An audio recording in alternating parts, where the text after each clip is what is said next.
It makes no sense.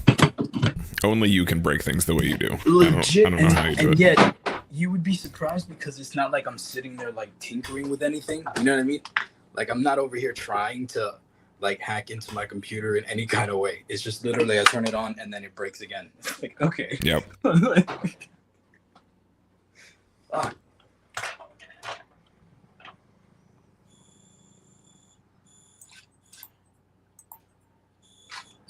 Yo, these little shits for your coffee, game changer. What are those? Little frother. Yeah. Total game changer, dude. Oh, So I don't realize I just did my intro, but I was completely muted.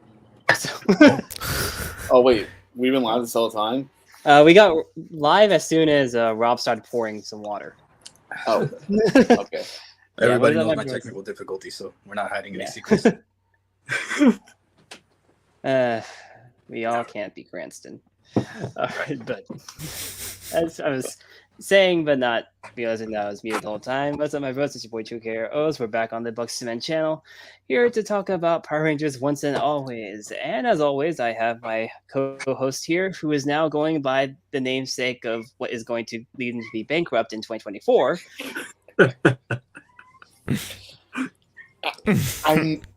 I'm not buying into Ultraman Blazer. First of all, Vaughn, if you watch this is all your fault. The name right here is all your fault.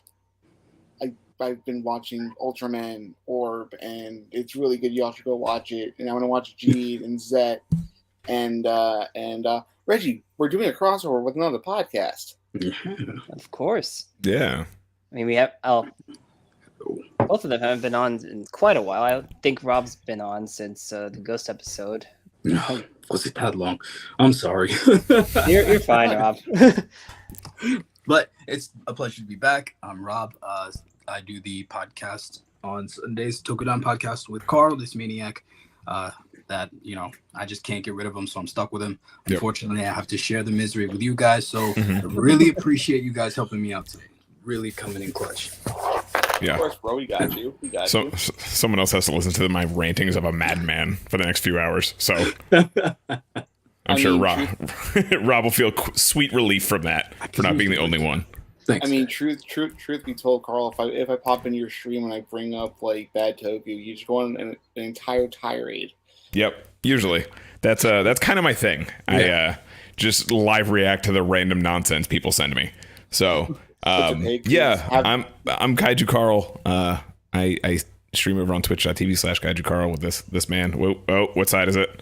This man. There you go. There we Did go. it. Mirroring is hard, guys. Yeah, we do a podcast that's kind of like this, where we just hang out and chat. And last time I was on, I think we talked about like Sentai suits. I think it was that long ago. It was like the second episode. No, that was your show. I think we were on your show. That was ours. Just see, it all runs together after a while. I'm sorry. So just to like get the whole cinematic universe cleared up. The last time I spoke to Carl and Rob face to face, I was on Tokudon, where we brought up the movie that we're talking about today, Siegfried and Roy, Master of the Impossible. Yes. And Rob thought I was on an acid trip. I felt like I was on an acid trip watching that trailer, honestly. You could only be to understand the whole thing. Yeah.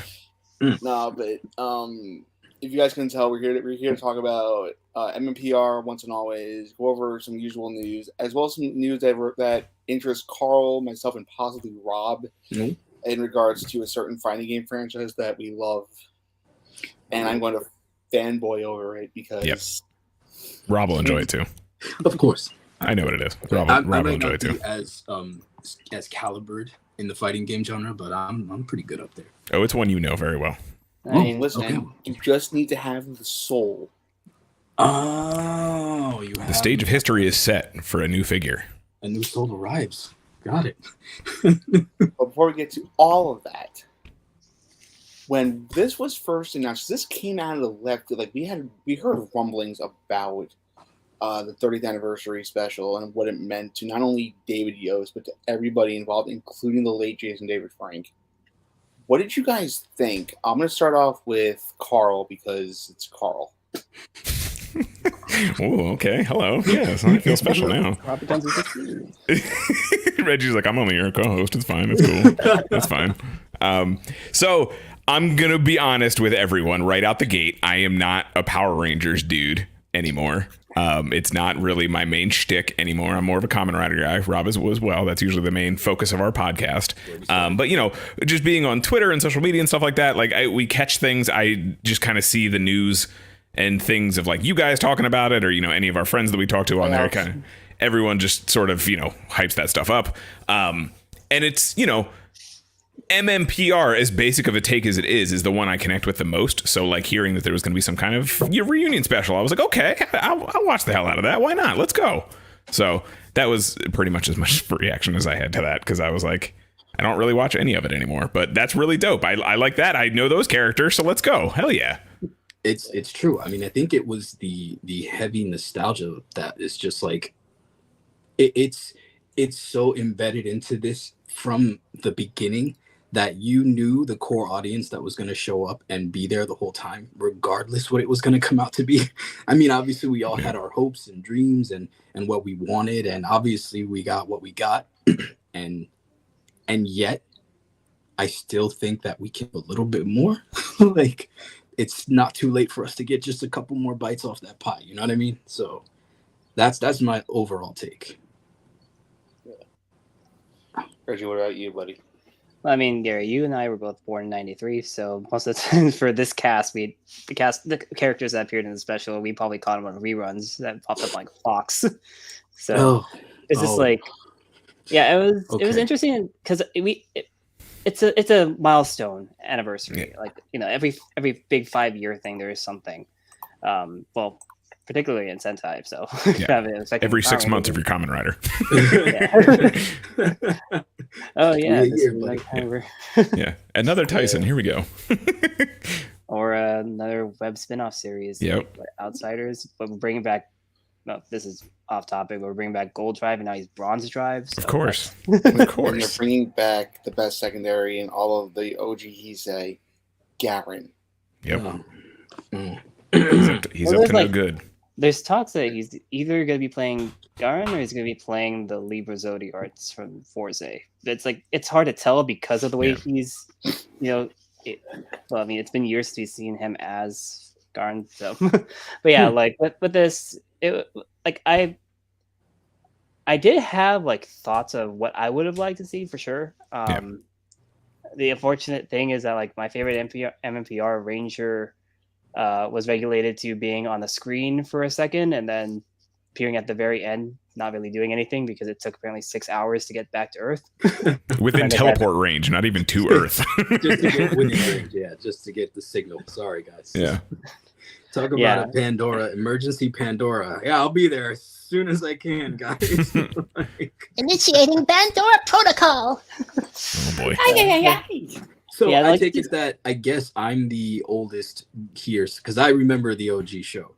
So I was watching when this came out. So I guess for me, it might have registered on a deeper level because I definitely had so much.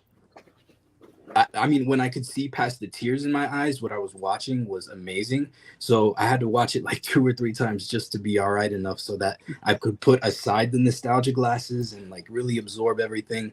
And even still, I still think that this thing was as good as they could have gotten it, given what they were working with, given the limitations that they encountered, and, you know, whatever that shakes down, because I'm sure you guys have bad BTS info that I could deal with. But I know that I was so happy with it that the negatives do not outweigh it.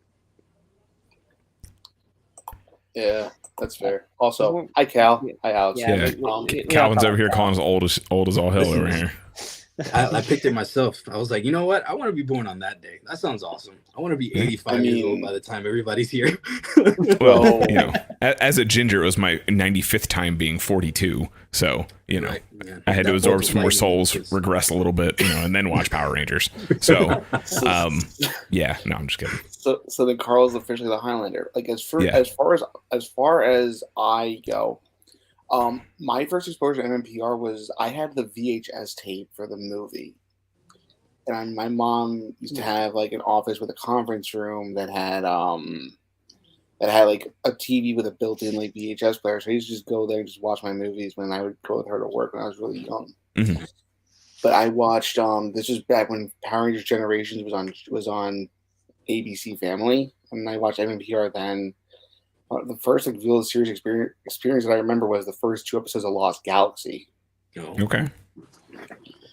Cal, listen, you are a baby boy because you know why? I just turned 30. Freddie just turned 30. I turned 30 2 days before he did. So, yeah. Welcome to the club, friends. It's all dust and aching over here. Welcome. Your bad knees and your bad back are in the mail. I've been getting back into working out and doing my weight loss stuff. I mean, I've lost I can't tell right now because the scale, parents still get on with them on vacation. So I just know the last time I checked, I'm down 15 pounds. That's what's up, dude. Congratulations. Hell yeah. So since we're on old ass out of shape men, all right. So it was a little weird to see Billy and Rocky and all them kind of wanting to be more animated and wanting to do the moves. You could tell that the spirit was willing, but they were very doughy. it was just kind of like it was charming because I'm like, you know what? If they gave me the chance and I was 45, I would still do it too. You know, I get why. I just think maybe a couple more sit-ups would have helped them kind of blend in the illusion a little better. But it is what it is, man. They're old dudes, and I from the moment that Billy's when in the opening scene, obviously we start in this middle of a fight where we're just like, what's going on? Immediately, my thought is Billy, are you okay, bro? You look really tired, homie. I love you, but maybe we need a minute here. From the opening moment, I'm just saying it was their age that was the one thing that was hardest to get over, but the most charming thing of it. I guess I'm trying to say. Yeah.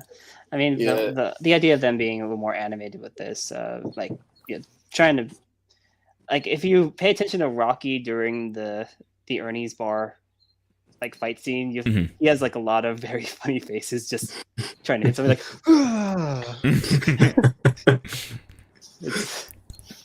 we got the hip hop keto.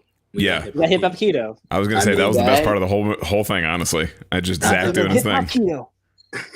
He did the whole dance. If you guys remember the intro, that was straight up the dance from the intro and everything. It was great. Somebody actually put down a side to side on Twitter. Yes, I did see that.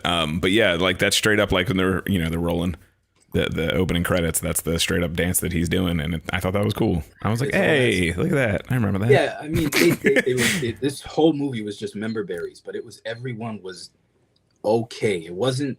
I mean, obviously it was written like a vintage Power Rangers episode. They gave Rita the best lines I've ever heard a villain say in a long, long time. The level of disrespect she shows to Min and all the Rangers is just where was this Rita? And can we have her a little while, please? Because holy shit. So the explanation for that, her being more savage, is because we know that this is the manifestation of all of her evil side. Considering that she was, the whole purge thing. I mean, I was intentionally going to start this episode off with us just our basic thoughts, no spoilers, but we've already talked. You're with the Tokudon guys. We're spoilers nonstop.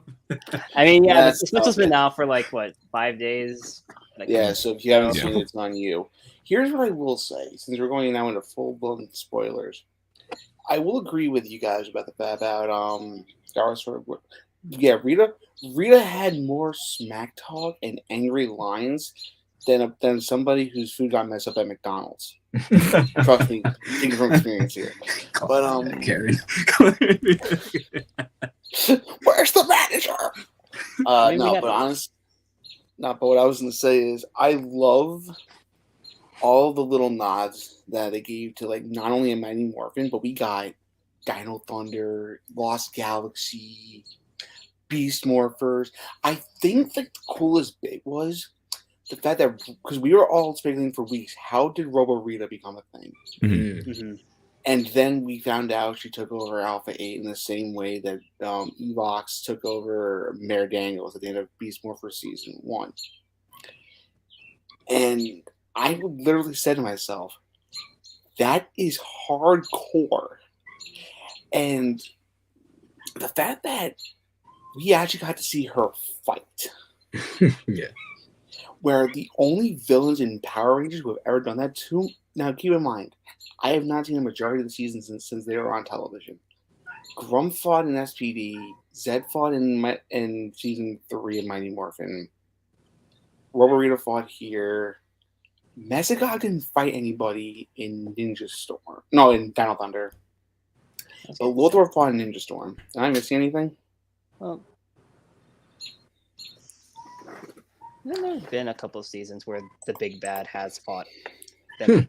I think you're thinking of, though, that like this is the first time where she's actually been involved like in almost every single fight kind of thing. Like, because most of the time with the big bad of like most of these series, they just end up being like, oh, literally just the big bad, the last boss, the final like 5 or 6 episodes, they actually go down and fight. So the fact that she was heavily involved in this, and the savagery of Rita in this whole thing. I mean, ask your mom. Yo, the mom lines alone were like, ooh. I mean, I get why Min felt the way she felt to begin with, but I don't know if I would have had the same composure with every mom jab. Like every mom jab, I would have come at Rita circuits. Like, are you serious? Like really? like the mom. I know that. Well, I mean, Rita actually calls it out that like Min uses the praying mantis style just like Trini does. But at the same time, when I saw her taking the stance, I was like, why are you trying to do something that involves pressure points to a robot? It was about the homage, and there's no logic behind. Well, okay. She could press the buttons, to be fair. She could maybe press the robo buttons and then like make Rita explode. Like Tudor says, hack at the hinges, man. You hack at the hinges and everything comes apart. Yeah. I mean, Alpha always had like the Darth Vader chest piece. There's probably some buttons on there that got like reconfigured into Rita. You could just like boop, boop, boop, boop, boop, boop.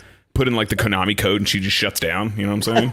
I do have a question though. Is the Z-Wave plot point, does that work legitimately? Because I bought it because I wanted to, but I'm thinking the way that it's supposed to happen is that he expunged all the evil and it dissipated and then coalesced.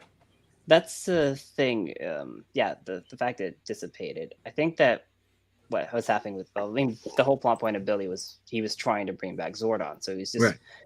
I think he somehow, Billy's a genius. He probably figured out or found like the right wavelength for the energy, but he just he couldn't tell what was what. So that's why, it's a. Let's not dive too hard into this 1993 children's show homage. Bring the science. Yeah, like my man got the powers from a candle. Let's not dig into this too hard. Right. So, we are not Mythbusters here. It was just a curious thing because I'm like, I thought the Z-Wave was like this ultimate evil is over in this immediate vicinity forever, you know? So it was just weird. And yet they made it make sense. So I'm like, okay. Yeah. If you're saying it makes sense, I'll buy it, I guess, but not that. And then the robot ganking, how she just took over that body. I do remember that there was another instance of that, so I was like, okay, that makes sense because I've seen that before in this universe. So okay, I'll rock with that.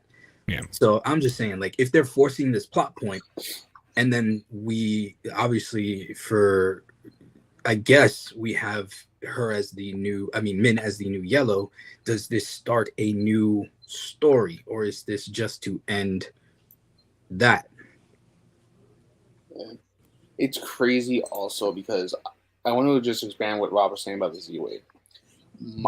So there was a theory that was presented on Twitter regarding how the Rangers got their powers back, namely the Mighty Morphin Rangers, because as we've established here, at the end of season 3, just before the Alien Rangers saga, their ninja power coins were destroyed, and they lost their original MMPR powers when the Thunder Zords were destroyed at the beginning of season 3.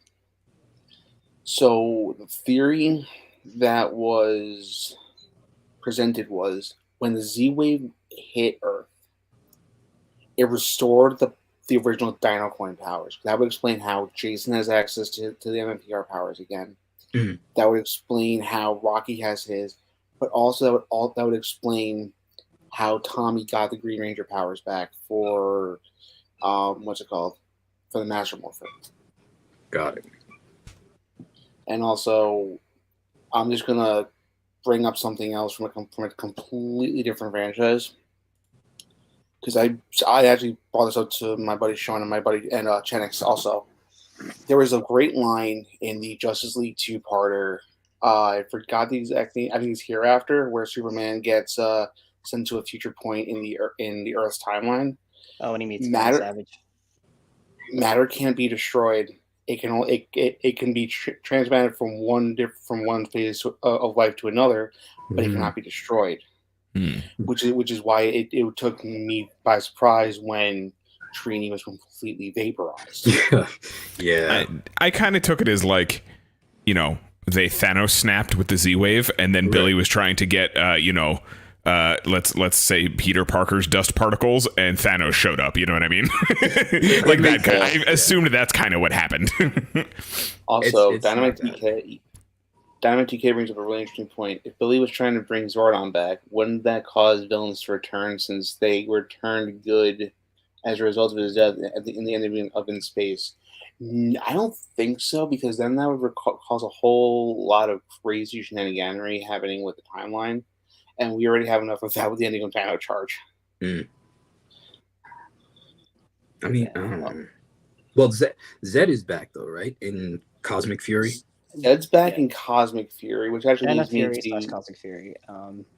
They somehow, I saw the clip. It's like they brought him back by going to a certain point in time and pulling out his evil self. Like they didn't resurrect Zed; they just pulled a Zed from a different point in time, which is again another weird time. So it's not a somehow Palpatine return type thing. It's no, it's not. Okay. You know what the explanation is? Shh, don't ask questions. Just let it happen. I mean, I don't want to, because the way they make him look, he's not just Zed. He's Super Zed. You know what I mean? Remember that Shredder from the end of the Turtles 2? That's all fight. Yeah. So like, whatever this guy's on, let's keep him on it, and let's do more episodes where he's just stomping the Rangers, because holy shit, was he scary. Oh, hi, Mark. Oh, hi, Mark. Oh, hey, Mark. The Z-Wave plot point works if you don't. Yeah, just ignore details. It's fine. Z-Wave because Power Rangers. That's why. Well, okay. They did a lot of Easter eggs in this. Some of the stuff with they kept the crack in the tank, which was like morbid as hell. But like, okay, you can't like replace the tank. Well, actually, in the scene when we get the flashback for Billy and Alpha trying to bring back Zordon, the tank is intact. It's not until Rita breaks out that it cracks. And oddly, though, in the exact same. That's what I meant. It's like crack. The exact same break. like it looks the exact same damage, but okay, we'll go with that. Like Rita was that petty. She had I'm gonna be honest with you. Like, I'm so out of touch with Power Rangers, especially like the evolution of a lot of these things. Where I was like, "Oh, she took over Alpha 8." I was like, "What happened to the other 7?"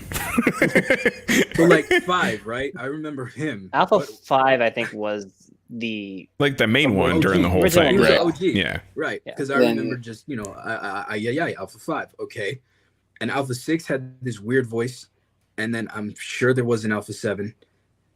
So there wasn't another special, another. So, here's the way that I believe it happened. Alpha 5 was MMPR through the first episode of Turbo. 6 was the end of the first episode of Turbo, or the second episode. It's whenever Zordon and him left the power chamber.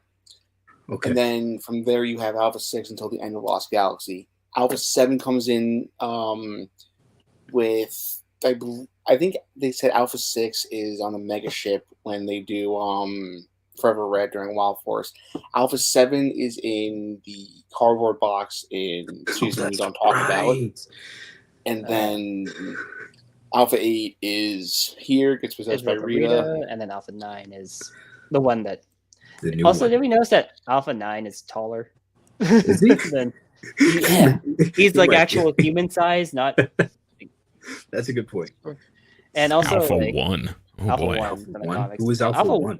Alpha 1, I just know from pictures, like it looks more like one of those older school robots, but like with Is it a proto? gangly I like limbs. protos. You slap a proto onto anything, I'm here. What's up? Also, real quick, Dynamite TK says, I see that Sisekos is a fellow Bleach fan with Ichigo's hollow mask in the background. Yep. Nice. Yes, sir. Sorry. So, Oh, so Alpha 1's cool real, looking. Oh, sorry. Real quick, just to interject. Forgot to mention this on the show. Got this guy. Ooh. Yeah. I have the first 2 issues, and I canceled my pull list from my comic shop because I'm like, I don't want to support bad comics. But anyway, speaking of comics, I'm just gonna just Air Forces. Yeah, he got the Air Force energy. Yeah. I'm gonna just throw this out here. If anybody was on the fence about getting the Shattered Grid Deluxe Edition, I bought that off of Barnes & Noble earlier in the year because, of course, I did.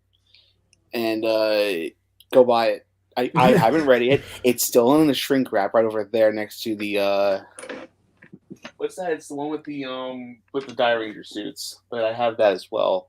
I've just been buying a lot of graphic novels, and this isn't blamed on anybody but myself.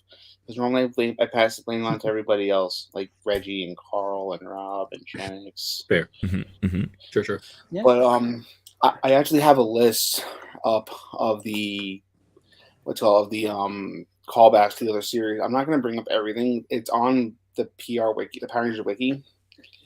I will say this much. I think one of my favorite Easter eggs in the entirety of the special was the Bulk and Skull. The sandwich shop.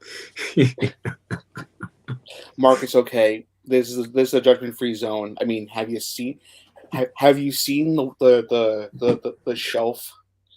I have expensive Japanese mecha with a black and gold ultimate die book, and that was almost $500. I don't want to talk about it. Very, very nice. You guys may have noticed I am not filming in my room right now. But if I were, Gary, I got you beat by like probably Oh, shit. Yeah, a lot. I know. Got all these toys, like, and speaking of toys, so from what I understand, they use lightning figures for the little figures. That Snizzer. Ooh, that's dope. And they use the Legacy Morpher instead of the Hasbro's own Lightning Collection Morpher as the Morpher for it. Is there an actual reason why? Do we know? It's apparently very show accurate. It's nicer. Okay. I mean, the Lightning Collection, the plastic, it's plastic for the casing for the Morpher, but this is die cast. Oh, okay. They probably wanted to have the whole shiny metallic. Yeah, that makes more sense. Kind of deal. And plus the weathered coins versus the more shiny gold coins, which is weird because on the suits themselves, which are, if you guys have looked at them, they are updated, modernized versions of the MMPR suits. They have like more texturing on the diamonds, stuff that. But the morphers on the belts themselves are still they're still like just plain silver, not even like shiny silver. It's like if that makes sense. It's like they're more muted kind of a silver. So it's like the inconsistency of seeing that and the morpher that they hold in hand. But yeah, I saw like well, speaking of Morpher, guys' thoughts on their morphing sequences. It sounded like a lot of times to me that they were the final one. Zach and Min definitely put out their energy for that, but Rocky, Billy, and Kat almost the entire thing sounded kind of tired. Yeah, it sounded a little phoned in, honestly. Well, I mean, they were they were called in, you know, like they know why they're there. They're there to fill in because they had to. And I guess that subtext really did deliver on their performances because, I mean, even Aisha came in like, yeah, I'm here too. Remember? Like, yeah, Aisha and Adam were remember on the ship. Yeah. They were like, hey, I'm still here too, guys. Here's the thing about it. Because because my buddy Sean and I had a theory about why Adam barely made an appearance, but I'll get to that in a second. According to Pukin, aka Simon Bennett, I don't know, you're fine. They filmed this in 12 days. What? Yeah, filmed the entire special in 12 days. You know, I can buy that. It has the rushed vibe, especially for Billy's performance.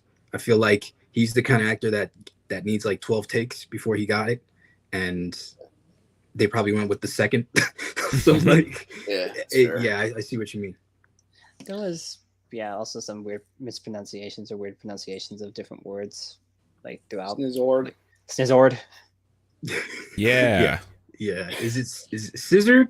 It's like lizard. It's not snizzard. It's snizzard. So, what was it? Which is unfortunate that we did not get Snizzard's original voice actor to actually voice him.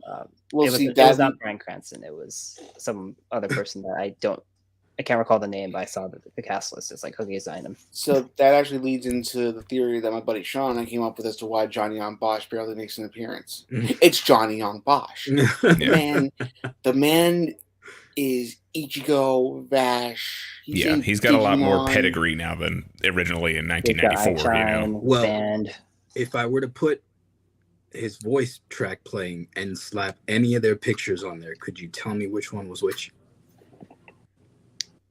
Right. Chris Sabat is the same. So, trust me. Congratulations. I guess. Sean Shamel. Since we're on the subject of voice actors, I want to know who at Subaraya paid Sean Shamel to be Ultraman Zero. Well, I mean, Ultraman Zero is like their dude, but so I get why they would shell out the money for that. But Mark is also saying, speaking of great actors, that Walter killed it in the special. Yeah, he was by far the best character in the whole thing. Thank God. And also, yeah. Shout out to the. Oh, sorry. I was about to say shout out to the costume department for giving him his own custom glove for his four-handed finger or his four-finger hand. Yeah. I was talking about it with like my buddy Elliot last night. We were playing games like that. I was watching like a lot of different like YouTubers reacting to the special, like ones that just seem to be either casual fans or just new PwrRngr, and they were just excited to have Zach and Billy take the forefront of the special. Yeah, especially considering that before Tommy came along, Zach was the number 2 for the team, and then as soon as Tommy came on, Tommy became leader. Jason got shifted to 2, and then we didn't get as much Zach focus.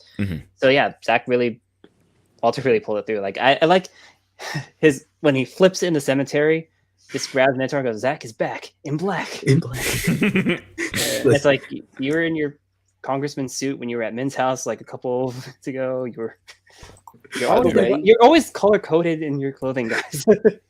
Can I just say one thing? I love how we got like a little catch up with like Rocky, Kat, Zach, I was at Walter, and Billy since their time as Rangers. Like we knew Kat was JJ's mom. It was cool to get that name drop too. Of JJ. Yeah. It was also nice to see that Zach took what he learned from doing the peace conference, and he became a congressman. Yeah, that was dope.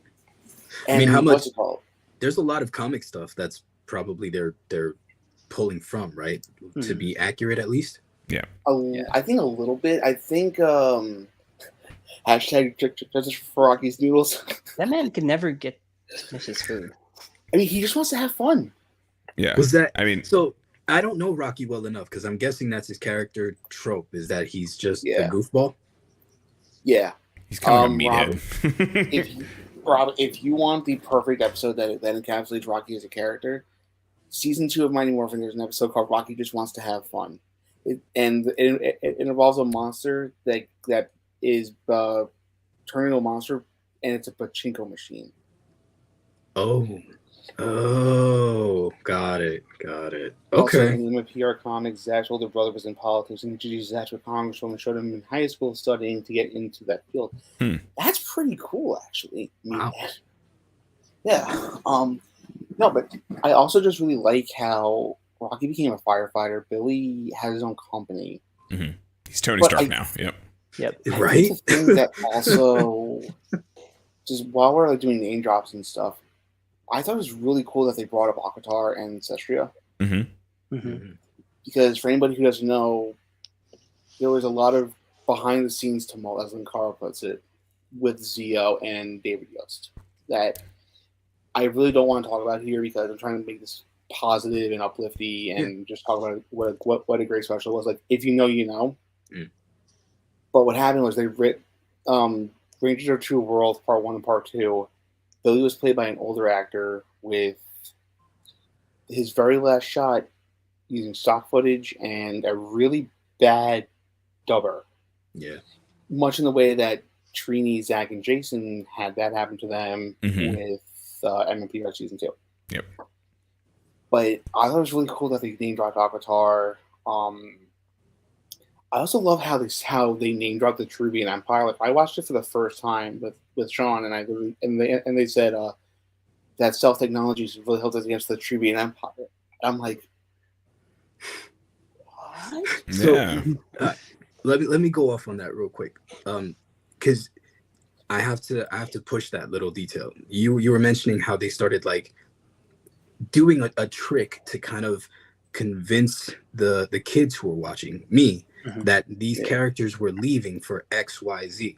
Now, again, as the kid, I didn't know all of this stuff that was going on, nor would I have even understood.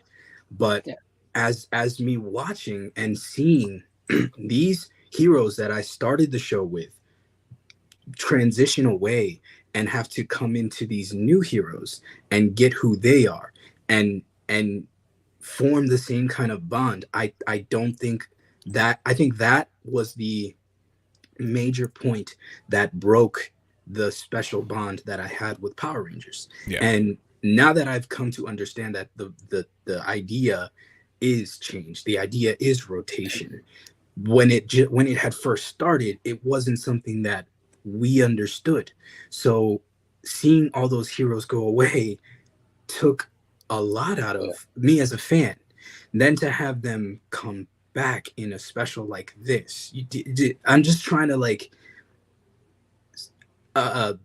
show how much appreciation I had as that little kid coming back for the first time in 30 years. Like, there was nothing that this movie couldn't have done, corny or not, that wasn't going to make me smile and not put me back into those shoes. Watching this every Saturday with my brother and just like worried about what's going to happen to Jason. You know what I mean? Like, it was that kind of like nostalgia the entire time. Even oh my God, Mentor's lines. When he said, what is this? A graveyard, a human graveyard. What a beautiful view. I'm like, this is not what is going on. Like, this is so much darker. I love it. Like, I think just to go off of that, I had to explain a bunch of references to Sean because he's only ever watched MMPR and a couple episodes of other seasons. Like, we watched Dimensions in Danger from Super Ninja Steel together because I showed him the Tommy fight and he wanted the context. But also, I would like to see them do more like anniversary stuff in the future, but we need to like see what happens because this is the 30th anniversary of Mighty Morphin. Let me ask you guys this: were you happy with the monsters that they used? I mean, Hasbro clearly was like, "Hey, we want you to use Minotaur and Snizzard." I would have liked to have seen monsters that were kind of out there. Like, I know the Rita Revolta suit is destroyed beyond belief. I would kind of like to have seen OG Goldar come back and come out finagle the suit. But there's one monster that has a personal connection to Billy that I would have loved to have seen come back. Madam Woe. Madam Woe. Hold on. I'm gonna be honest with you. I don't know any of their names. Like, the only one I know, the only one I'm thinking of is, I think his name is Piggy, but the sandwich pig.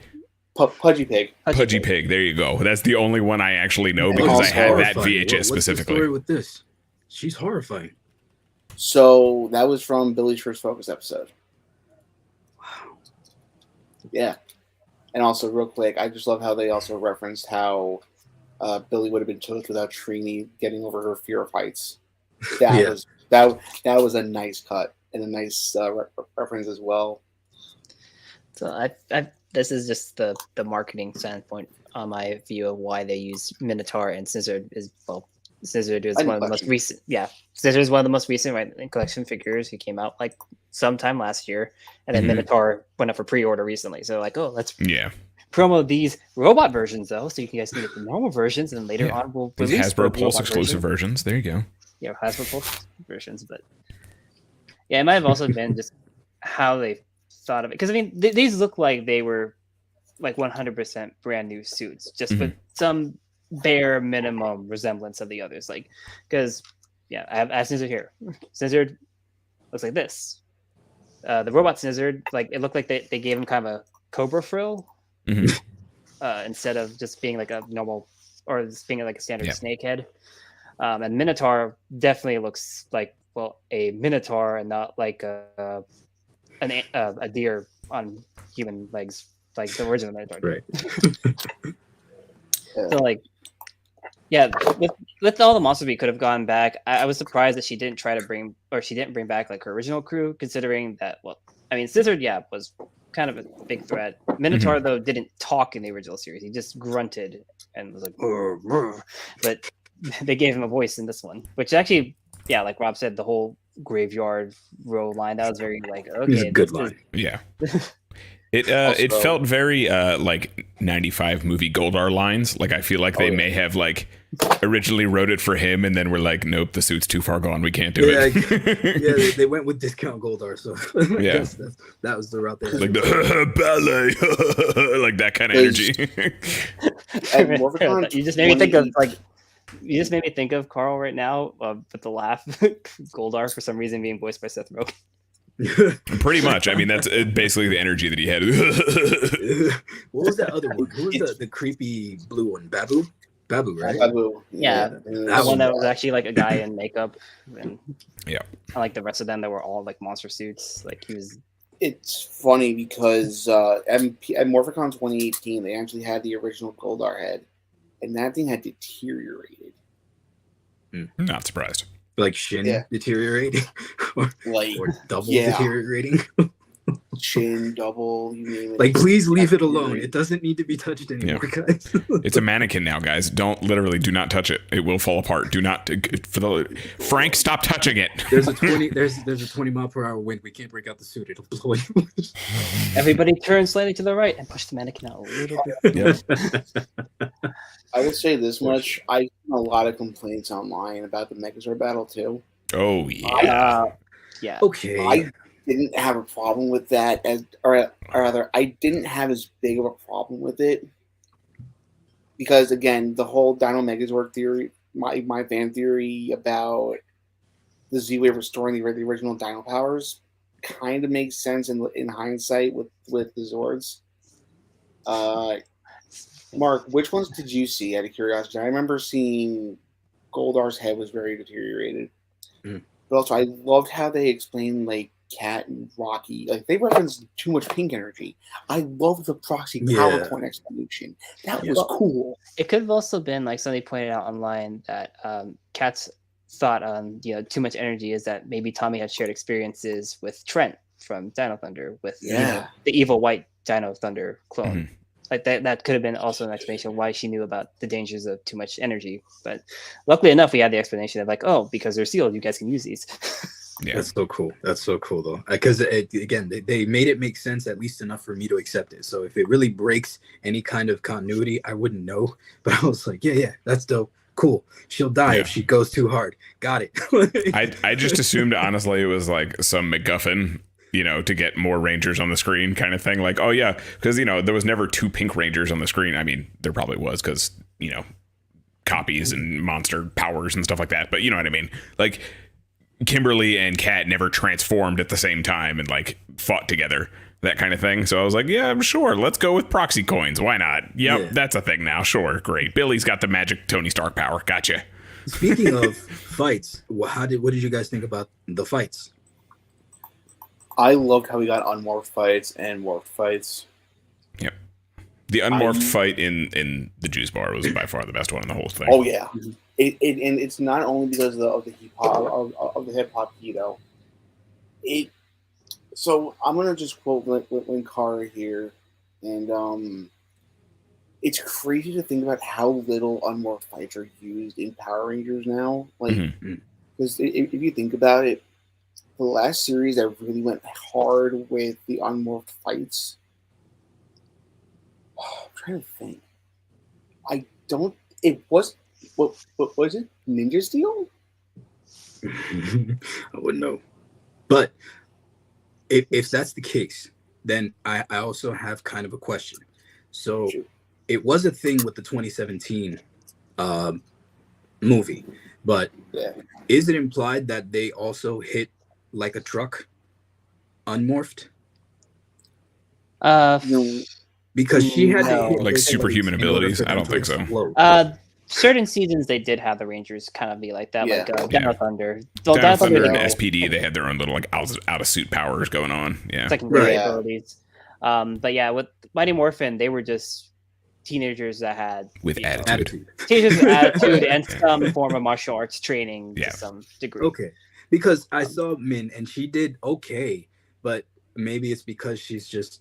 I when they said you're not a ranger, I thought because she doesn't have the grid energy that she can't really dispatch a putty. But my favorite moment is when they gang up on her and they body slam her on top of the bar. That looks so painful. Like, oh my god. That was disrespectful. These putties have not come to play. They are not joking. This is not a game, Min. Like, you scared them when you tried to morph, and now they're not playing. Mark said Zeo hinted that the Zeo powers will alter them physically, or there were side effects at least. But I also just want to say that I will give the casting department major kudos, because MMPR was like the premise of the character where there were 5 teenagers with attitude. Charlie Kirsch is 17 years old. Oh, really? Yeah. Okay. She definitely had attitude. Not only that, she was sassy. There was one Easter egg that made me incredibly giddy, and it will require a little bit of an explanation. So I'm begging the audience and the three of you, please bear with me. So in the graveyard scene, you see Minotaur destroying a certain tombstone. Talk show host guy, yeah. Now, I forgot what year exactly this was. I think it was like 2017 or 2018. I was just casually watching TV one night, and I see a Ford commercial. They had JDF, David Yost, and a bunch of the other cast members come back and dub new lines promoting Ford to the talk show scene. And that made, and when I saw that getting destroyed, I literally said to myself, "Is this still on YouTube?" It is. I don't want to show it here for copyright reasons, because that falls under, Hasbro, and that's a whole little kerfuffle. Yes, we are very familiar with the things of copyright on YouTube. Yeah, I know. Why I'm trying to figure out how Gary and I are going to do that React series that I wanted to get him on. I'm trying to get him to react. You hope John Toei doesn't notice. That's what you do. No, Gary, remember I wanted you to react to like certain anime openings and things like that. Just like I'm interested in, and then things that you were interested in. We were going to go back and forth and just have that be like an alternating series. Yeah. But we need to figure out how to do that without losing the channel. If we ever get big enough to justify doing a Patreon campaign, I say we do it on Patreon. It's always an option, yeah. That's fair. But here's what I will say also regarding the Zord fight. Could it have been better? Yes. However, it's like I said, they didn't have the budget. They didn't have the location in the studio or anywhere else. They did what they could. And honestly, it wasn't that bad. Now, granted, was it better than the ninja one? It was okay. It looked like the ninja one. I can tell you that for free. Truth be told, it's kind of hard to be worse than the CGI Megazord from. They got real close though. They were like challenge accepted. Let's go for it. I actually ended up explaining to Sean why everyone hates the Ninja Megazord suit from that movie. And I said because it looks nothing like the television show, and they also use a sword that the toy can't even use. Yep. That's from the Shogun Megazord. The blazing sword. The fish sword, yeah. But it's funny because I saw a lot of people on Letterboxd. I do have a Letterboxd account. I post movies because I've been trying to watch like at least one movie every week. And I watched some bangers. I watched Cocaine Bear 3 times. I watched like a bunch of the Child's Play movies. I watched this. I watched Vampire movie. It's weird. Just I'll post something on Twitter. But what I will say is, people were review bombing it. They said that this was horrible. The CGI was. I'm gonna just use my one curse word per episode. It was shit. And I'm like, the biggest problem with this, and also IGN posted their review, and they said it was a 6 out of 10. Everyone went in with nostalgia glasses on, and because this was supposed to appeal to people who had seen only MMPR, and the whole franchise in general. But at the end of the day, I think with what they did and what they had the money for, it was great. I laughed, I cried at the end, and I want to talk about that ending real quick. Okay. When because I don't know about you guys, I cried when they started playing the music, and when the JDF and PwrRngr thing came on, I had to look away, and then I watched the special again that night with my friends on Discord, and I said, nothing against you guys, I cannot hear this part, otherwise I'm going to start crying again. You could tell like they remastered it or she re-recorded it or something because it had a better quality to it, and it was the I don't know, I guess the best choice that they could do so that it wasn't too much, you know. It was just the right amount of a sweet, somber moment. From what I heard, they edited the footage though to primarily focus on JDF and Tui. So really? Yeah, that's good. I like that. Which is it's a good tribute. And so let me ask you this then. So when Zordon chose them to become Rangers, the original 5, right? Right. He was like, you, cool. Now, is this pathos or this magical self-sacrificing thing, is that legitimately what gained her the power of the Yellow Ranger, or was there something that she did that blast did to the Changer? So I have a theory about that. The explanation that Zach was giving is that if you're seeking revenge, you're no better than the monsters that we're fighting. I mean, what Zordon, even the funny thing is like the whole idea of teenagers with attitude, but in reality, he was looking for teenagers that would fight, but for selfless reasons. Yeah, with the right attitude. With the right attitude. Because this is the thing from the comics, Rob. There's these this. They're not the first MMPR team that's picked. There was that whole. His first group of winners. These are the best people in their fields, and they can't fight as a team. Yeah.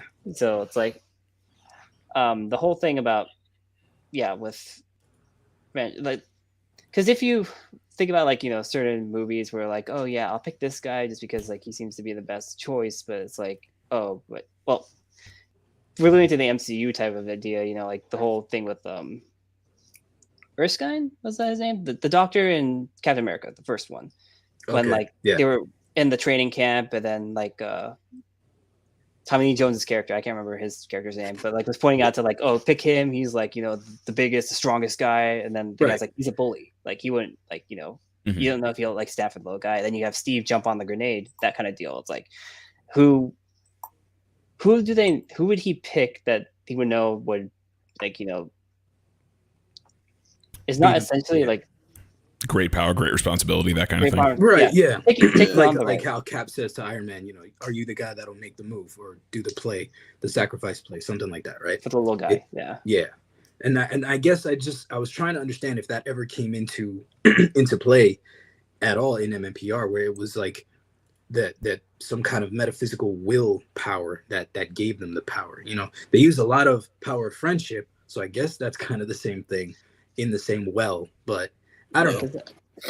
The whole thing where she saw her mother, I thought she connected to the morphing grid in that moment, and that's what gave her the power. Force Ghost. Trini's like a Force ghost. That's it's what we're getting midi-chlorians. That's what it is. It's her blood. Yes. Yeah. The Zordon midi-chlorians. It's funny because when you guys were saying that, also to agree with Mark for a second, he said, I chalk it up as Min was trying to be a ranger for the wrong reasons. It wasn't until she saved Billy that she showed she could be a hero. Yeah. That reminded me of something from Mystic Force, actually. So there was a scene in Mystic Force where Vita, the Pink Ranger, was like, let's load up on the spell codes and let's go destroy evil. And then Udon was like, you can't because you have to earn them. I think it plays into that fact as well with Min.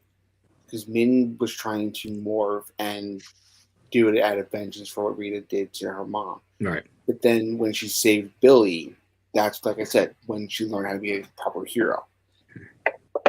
And also, kudos to the whole Bandor's Palace set being restored. That was cool.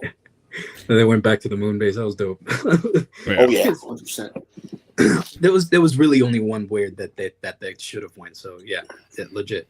If it would have been all in Needle Grove the entire time, the Zord fights would have been weird. We probably, I mean, I don't know. That would have been worse because then we probably would have gotten. No, I take it back. I would have rather had suits. Yeah, I would have rather had suit Zords. The Dino Megazord suit still exists, but I don't know if they can just bring it from Japan. Going back and forth, but yeah, I just want to see the little hand again, the little sword hand. That's all I want. Oh yeah, it would have been nice to see a practical suit fight. Considering the time, although that is very impressive to say. I mean, a lot of people harp on bad CGI, but you gotta remember how many animators have to work on that. Yeah. So like, kudos to them to be able to do that within the 12 days, unless they were given a heads up ahead of time to work on that. But yeah, it's just. And also, we forgot about the biggest factor of them all, the Wasserman factor. Ron Wasserman's back. Oh, yeah. It's the music that I remember the most. So it was just like, it was like watching an episode, a dope episode, but like, it was like the best old school Power Rangers episode I've ever seen. And every music cue, even the butt rock level was just like, dude, that last one, like I'm tearing up as the credits are rolling, and then they play the fucking classic, and I'm like, oh, you fucking. Like, it was too much. It was too much. I think we're all forgetting how tough it was that Billy put his trident through Rita's chest. Oh yeah, that was tough. That was tough. Rocky's fucking body slam power sword. That like, bro. Also, almost as tough as Min just shitting on Billy's day. Shivving up. Just shivving him up. Just making him feel like the worst human alive. And I think another touching moment from that entire battle was when Zach took his power axe, turned it to cannon mode, and said, "This is for Trini." I am like, yes. if Min hadn't pinned Rita down with power daggers, I was hoping that Zach would have actually shot her with the full on power blaster. That would have been. It would have been great if he just hucked it too. Just tomahawked it at her head. It was good because it was such an unexpected character break of Billy to stab somebody in the back with That's kind of why I was so surprised. Okay, I'm too old for this. Yeah, like that was like, I expected that from Min, right? Like I expected a dagger through her chest, but Billy to be like wham and like practically lift her off the ground. I was like, okay, hello. Legit. I'm like, oh, he's gonna go for the machine while she's distracted. Cool. Nice job, Billy. Well, technically, he went for the machine. Yeah, right. Like, oh, dang. All right. Okay. I see you. Like, badass. Just badass. Go ahead. Oh, no. Rob, you please. I forgot what I was going to say, actually. No, it was really just that. It was that moment where, because it reminds me of him coming down with the power sword, that team tactic dynamic thing is something that I really have always liked, and they don't really do too much in the old school one. Like, I don't remember it looking that smooth, at least because of all the choppiness. But the sweep that I think Billy does into a chop from Zack to there was just like so much movement and so much smoothness. I was like, I had to watch it a couple times because it was so clean to see something like that I never saw in the old school shit.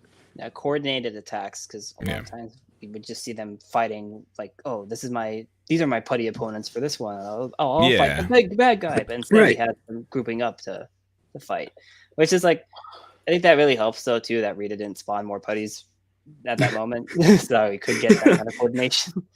Also, best line in the entire special. It's been 30 years and they still sound like turkeys. They still sound like angry turkeys. Yeah. They had a lot of good or hilarious lines.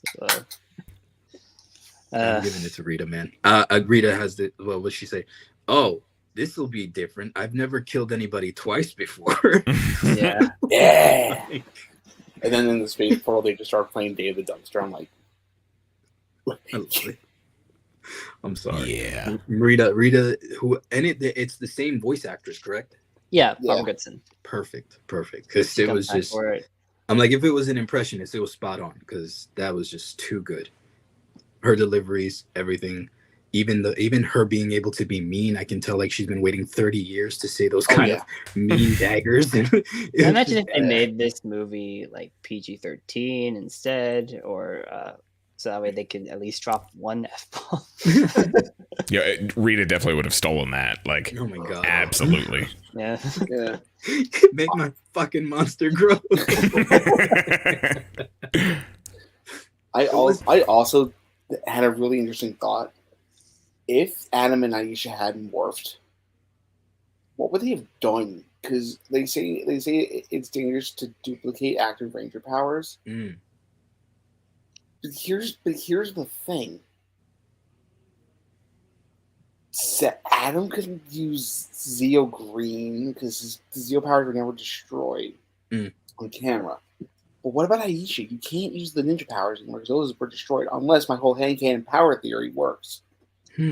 She could have had the morpher for a bit if they did decide to give it to her, but then I mean that would just be the hard thing, is how to incorporate them more into the story.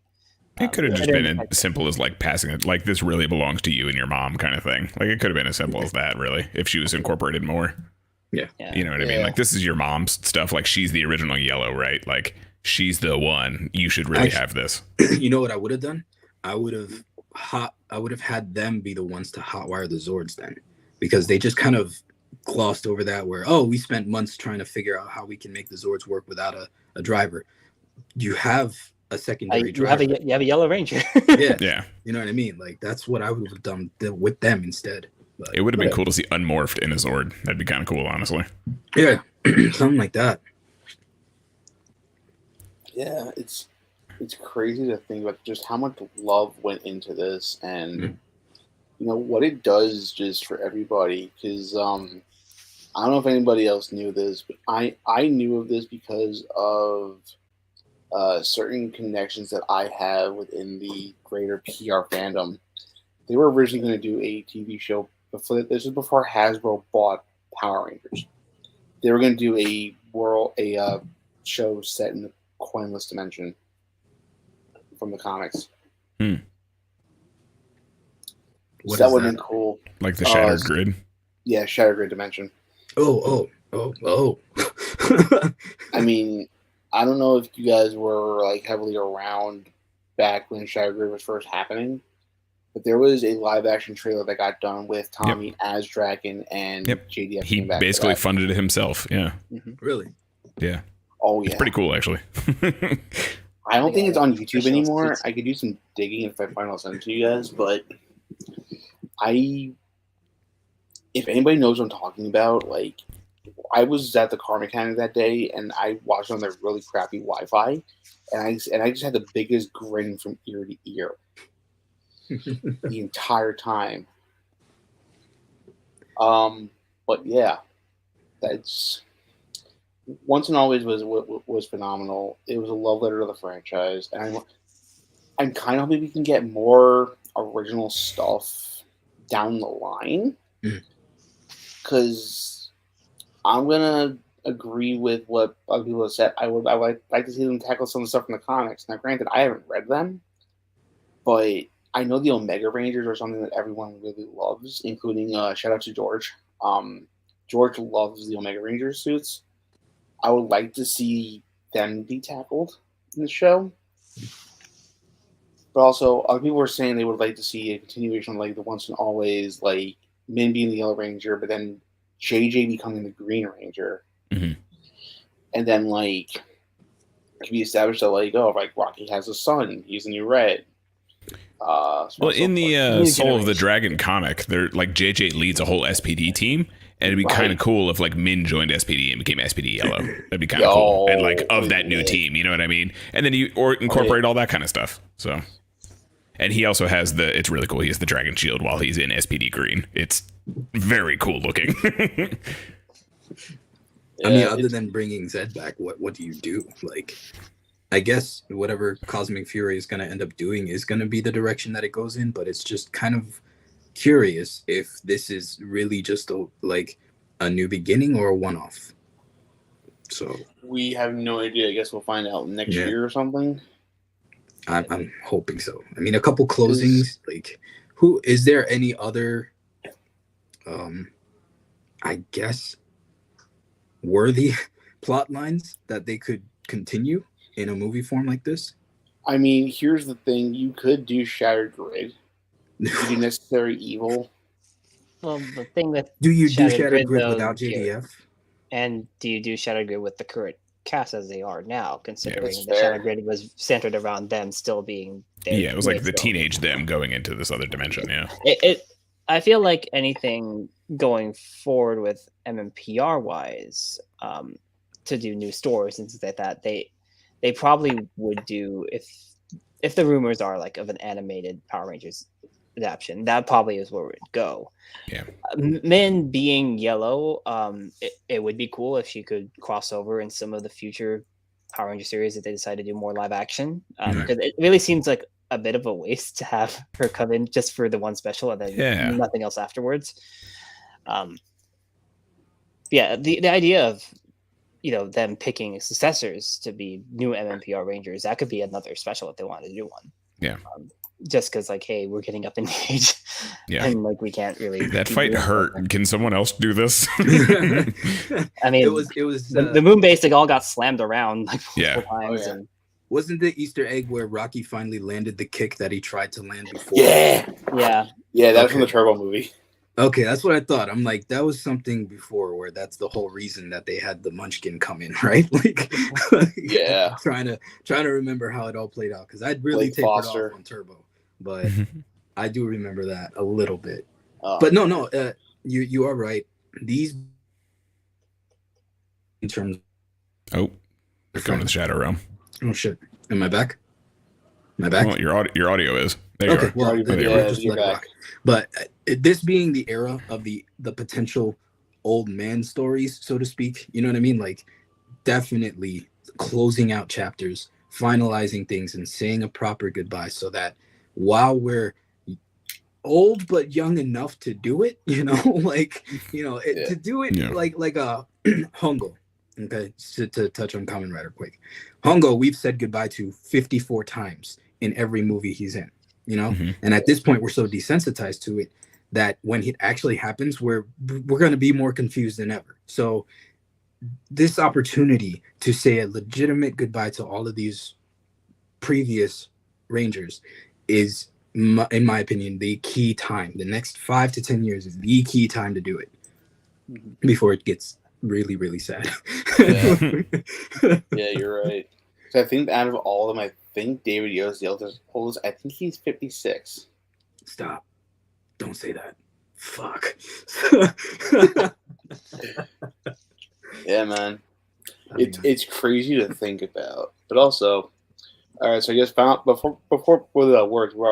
we roll into the news, final thoughts. Like I said, fantastic special. It hit the nostalgia train hard. I loved it. I will watch it again and again because honestly, it was that enjoyable. There are things you could nitpick, in my opinion, but at the end of the day, it's celebrating 30 years of a show that survived cancellation 3 times. Yep. And possibly a 4th coming up. So we'll see. Knock on wood. We'll get there. So, Carl, final thoughts on Once and Always. Yeah, I'm glad I'm next, so I'm not the last one, because I'm going to be honest with you. I don't know. Like, I'm not trying to take anything away from anyone. That's why I'm trying not to poo-poo on this too much at all. Because I think this is an extremely, I think this is an extremely important thing for a lot of people, right? Like, and I respect the hell out of that. Like I said, I am not attached to Power Rangers at all really anymore. Yeah. So for me, it was very much surface level nostalgia. I loved being with these characters again. It was cool to see them. But after that, I was like, yeah, Power Rangers, I don't think it's really for me anymore. It was just all the things that, like, when I'm trying to watch Dino Fury, that I like it. I personally cannot look past them. Like, they nudge me the wrong way to where, like, I can't ignore it enough to just enjoy the show. You know what I mean? Like the campiness, the cheesiness, not that like Kamen Rider is the cheesiest thing in the world, but you know what I mean? Like there's things that I can't look past with Power Rangers, like the way it's experienced. I don't know if it's because it's in English. I don't know what it is, but like even Sentai, I kind of feel that way sometimes, but I'm coming around to Sentai more lately. It's like, I loved it. And then at the same time, I was like, I don't think Power Rangers is for me anymore. Because like the only connection I have to a season is these guys, the MMPR guys. And then there was a thing like, you know, on Once and Always where we were talking about how like your favorite things you love from, you know, Power Rangers in general. And like, it's a super basic take, but I think the Dragon Zord is the coolest Zord ever made. Period. That's unarguable. Yeah, that's just like, solid. It's super basic, but that's how I feel. And I will die on that hill. I don't care how like, you know, overblown the Green Ranger is and MMPR is in general. I get it. People are tired of looking at it. I'm kind of tired of looking at it too, to be honest with you. But like, it's still the coolest Zord ever. So for me, it was just very surface level. I had a lot of fun with it. I don't want to detract from any of that. Like, you all should go watch it. Go watch the hell out of this thing. It's just, it wasn't for me. That's all. So fair. Yeah. Well, so I'll forgive him. I'll take care of him later. But you know, I'm gonna get smoked out by the Power Ranger ninjas. But no, I mean, not to get too sappy with it, just enough. For all the old heads, you guys know that this touched on the surface level nostalgia. It cut deep with the Easter eggs, everything in there. There's multiple things to take away from this after multiple watches. And if you're the kind of person who is appreciative of this opportunity to kind of say goodbye to a lot of things that we grew up with, this was a hell of a way to do it. If we're going to keep doing it, this is a good start. If it's the only one we get, I'll still be happy. But this was the most perfect way for me to experience this nostalgia trip and give it a finality that I didn't expect at all. So I'm so happy with it. So happy. And I really hope there's more. Ready? It's all right. I mean, most of the time these days, I'm mostly into MMPR just for the toys. I keep holding up scissors because, hey, monsters. I love monsters. I love monster designs. I love having these figures because I take all those pictures. So yeah, I'm kind of on the same, a little bit on the same boat with Carl. Is the nostalgia is there, but I'm not really that into deep with Power Rangers that much anymore. I mean, I just like Carl, I'm mostly Kamen Rider. This is probably like one of our only few Power Rangers episodes on here, and I'm pretty sure the only other one that we did do, I wasn't even in that one. But yeah, like it. Also, parodying on Rob, though, I feel like this is a good send off. If we don't get anything else, then that's fine. Like, there, of course, it does leave some open-ended questions on where the future is to go with this special, if there isn't going to be any future. Like I said earlier with the whole Min thing. I mean, if anything, hey, like you guys are probably not even watching this, but like the writer's room, like put her into a new season. If you guys are going to cast somebody else, like instant lock her in for a different role if you're not going to have her play Min again. Yeah. But yeah, it was definitely a special that did make me want to watch it again. And like I said, I was watching a bunch of YouTubers that like casual fans or people who just know MMPR watching it, and just to see the excitement and the enjoyment that they've had, like that, I feel like that's what this special definitely brought. Yes, and that's why I didn't want to like poo-poo all over it, because I was like, it's not for me, but like I love that everyone is getting so much gratitude and enjoyment out of this. You know what I mean? So like one of the reactors I watched, like he brought up like he was like, oh, like when I was growing up, we didn't have many like black superheroes or anything like that. So to see Zach come back and then take the lead on a lot of this stuff, that's what made things exciting. And I like how Chris is here. Hey, just in time, bro. What's up, man? Just in time to say goodbye. That's how I like to roll. No, we still have the news to talk No, about. we're gonna start over. Let's take it from once and always. all right, so spoiler warning, we're gonna talk once and always, just so you guys know. Spoilies. That's how we rock. What up, Chris? Not too much. Sorry for the tardiness. Real How's it life going, kind of buddy? intervenes sometimes. It's going all right. Yeah. How are you guys all doing? You guys doing good? Living the dream. There you go. Just We kind of talked being about super nostalgic here.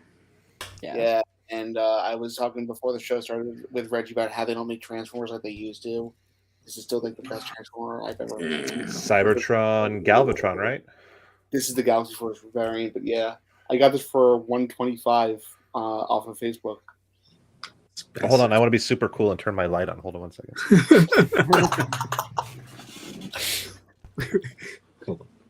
It's funny because if Chris didn't join, I actually had an entire line saying apologies to Toki Crispy, ran out of time for him.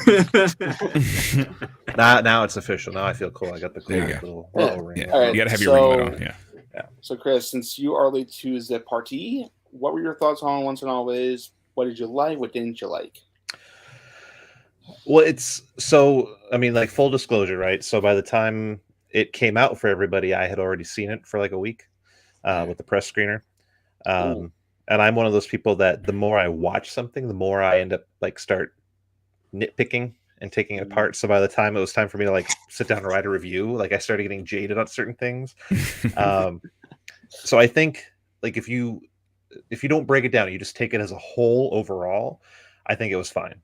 I think it did everything it needed to do. I think it impressed casual fans, which is, in my opinion, what it was really written for those people who watched the show as a kid and then like left the brand and then just happened to log on Netflix and go, oh, wow, cool. Hi. Yeah. So like for you guys, like I'm sure it was like, hey, this is pretty cool. Like, right. Like that was kind of a fun trip. Like there's still some cheese and stuff.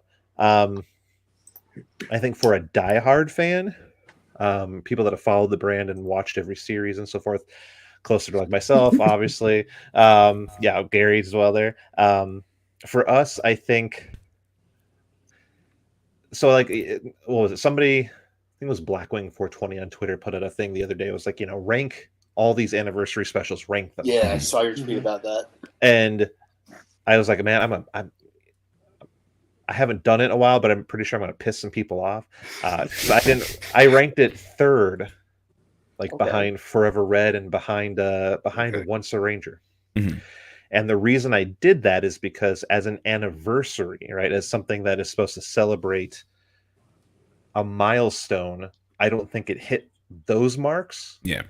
I think it did great at celebrating, to an extent, Mighty Morphin. Mm-hmm. Mm-hmm. But even then, the special is really a story about three characters. It's about Zach, Billy, and Min. Mm-hmm. It's not about Rocky and Kat. It's not about Tommy, Jason, and Kim. It's not about Bulk and Skull. It's not about any of those characters we spent, 3 seasons, over 100 episodes watching. It's about really 3 characters, one of them which is new. I think it was a cool story. Do I think it was the greatest story for an anniversary special? Maybe not. Mm-hmm. But I mean, it did its trick, right? It got number 3 in the US on Netflix movies. Probably is going to generate something in response to it.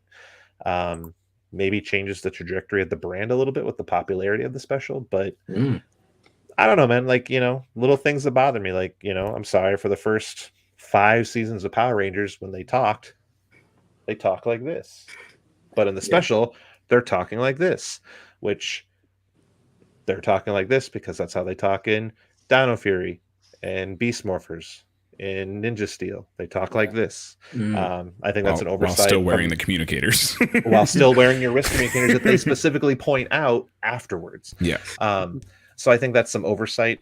And then a buddy of mine is working on a video, and he made a really good point, which is I'm trying to think of the best way to word this because I don't want to come across the wrong way here. Did this move the needle for Power Rangers? No. Unfortunately, it didn't. It really keeps the brand right where it was. It's more of the same, just with a little bit of a different dressing. Some of the lines are kind of weird. I think Rocky at one point says, "So why not? Let's just go there." That's not even English. But that made it all the way through. You know what I mean? Like that made it through all the approval stages. I'm like, that reminded me of one of the lines real quick from was it Forever Red that made no sense. Like Cole was talking about going to the moon for the Machine to fight the Machine Empire, and then Carl brought it up in his review of Wild Force, saying how that line made no sense. Yeah, and I agree. Yeah, well, so the more diehard of a fan you are, the more the specials kind of starts to fall apart, and maybe the magic wears off a little bit. Like Nostalgia Glass is great. I love seeing Billy, love seeing Zach, love seeing Rocky and Kat. I think that was fun. I love the little SPD nods. But I mean, if you really, really want to get into it, like, yeah, we know SPD takes place in 2025. But if you know the story of SPD, you know that it started long before 2025. So their attempt to kind of keep the continuity together, it's not quite there. It's having a basic understanding of the brand, but not a deep knowledge of the brand. And that's the creative powers in charge right now. And it's enough to get by. But if you really start to break it down, it kind of starts falling apart a little bit. I'm sure when they referenced the Tokudon Empire, Eric lost his mind. Oh, he did. I was with him. I did my first viewing of it was with other people that also had the screener. We all watched it together for the first time. That's cool. In a setting like this. That's cool. So we got to see everyone's first reactions, which is fun. I mean, the best way to watch this is with your friends that are big fans like you are. So I didn't pick a lot of it up the first time I watched it because there's a lot of screaming happening in the group. But yeah, I mean, that was really fun and awesome. And it's like super, super cool. But then, yeah, you start breaking it down. You're like, wait a second. If SPD doesn't start till 2025, then how did Boom flunk out 5 years ago if the Academy hasn't even started yet? Because they're just now in space and it's only 2 years away. You know what I mean? It's one of those things. It's the MST3K of it all. Space is warped and time is bendable. Okay. But also, this leads to a very interesting question. Outside of Chris, because obviously Chris saw the press screener, did you guys get spoiled on anything? There's a reason why I'm asking. No, oddly enough, I was at work all day, so I didn't have a chance to. No, but like even no. Sentai 5's a dear friend of mine. Like we live pretty much a half hour from each other. I had to mute him because he was doing a live tweet watching the special like he always does with Sentai and Kamen Rider. And I felt horrible about it. So if you watch this, it's something against you personally. I just couldn't be spoiled.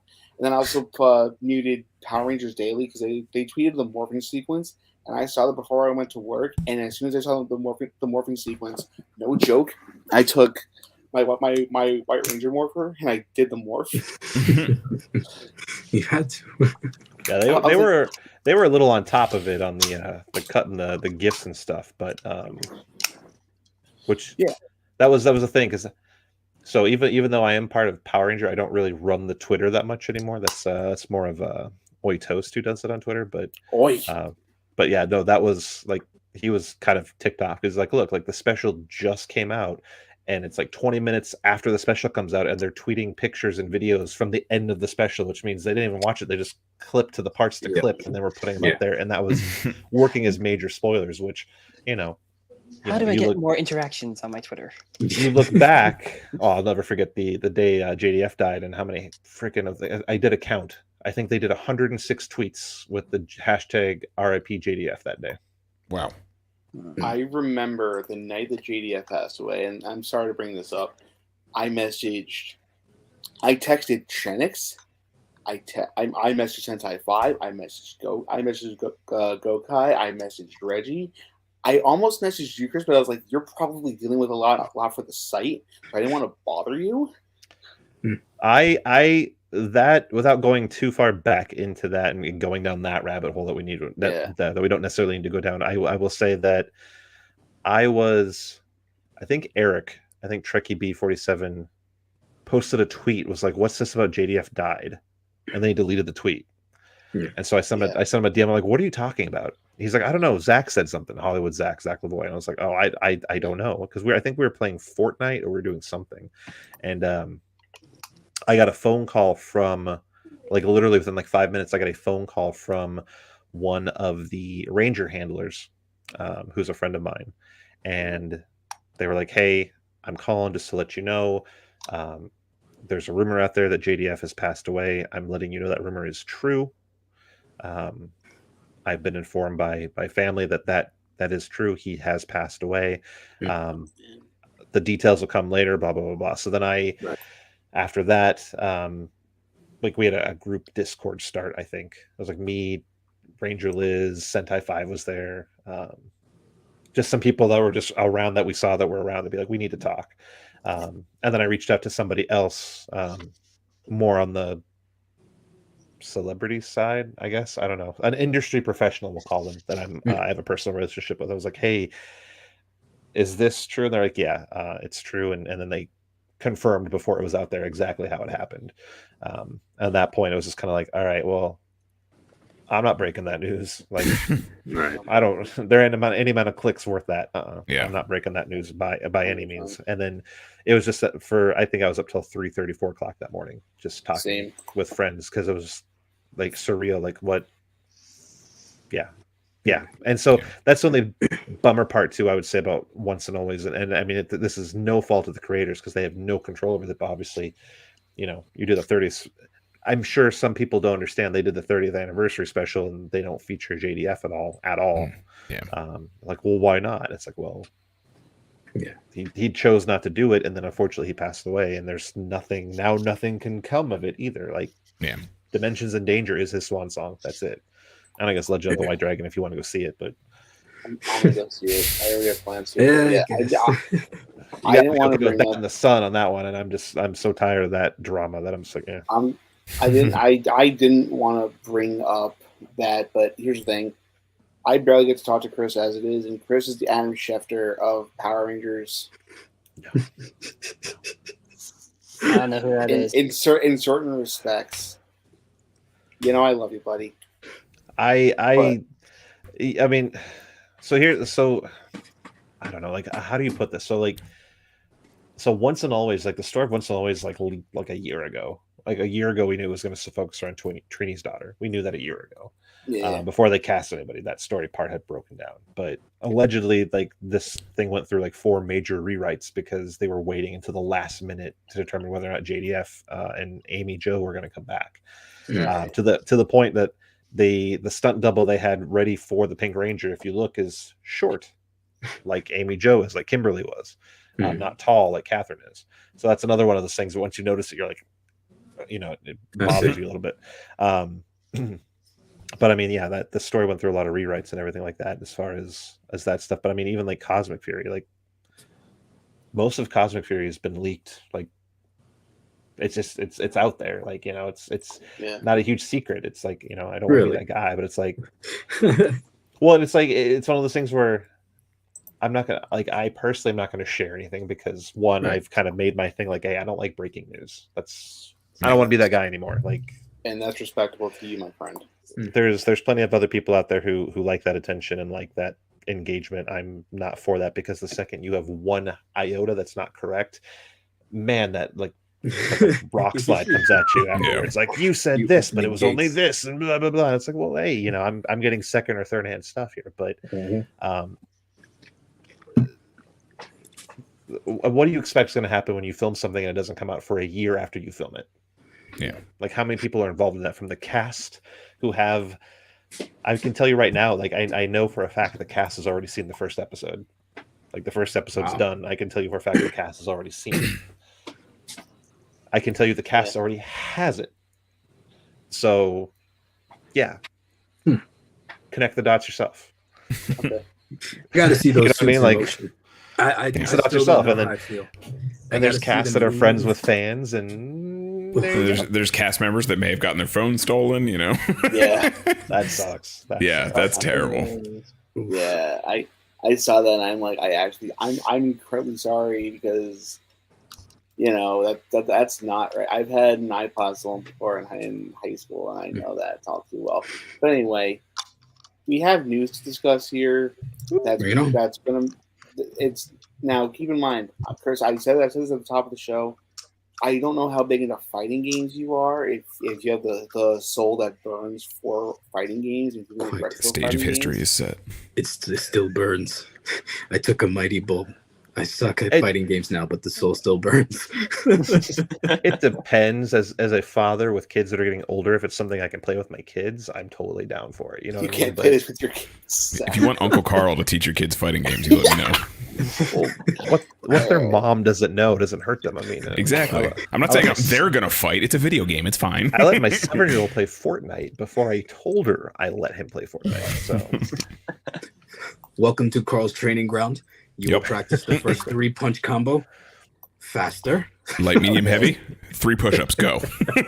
So, I have the news. Reggie, can you implement it into the stream, please? And for once, it's in a separate window. Nice. And of course, it's on our site, Chris. Yeah, shout out to Chris and the crew over at Tokudon for keeping us all informed with a lot of awesome stuff. Yes, sometimes. Sometimes. Yes, Chris. I use your stuff a lot. So the big news that happened. Somebody still does. Oh. Shin Kamen Rider is coming to the U.S. via Fathom Events. I got my tickets. I'm going to a separate theater, the Sentai 5 and them, because they're a half hour Because you're still away. mad at him about the whole once and always thing. I understand. No. The morphers can be used as brass knuckles because they are pretty heavy and they feature diecast. Yeah, but see, here's the thing. I don't want to lose my power coin. I got it from Zoran and himself.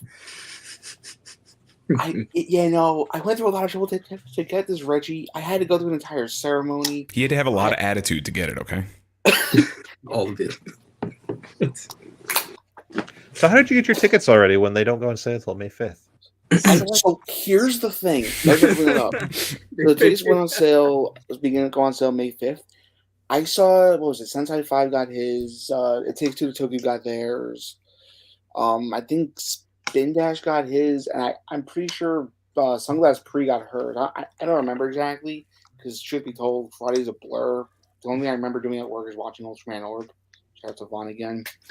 But I was able to get some tickets for the show.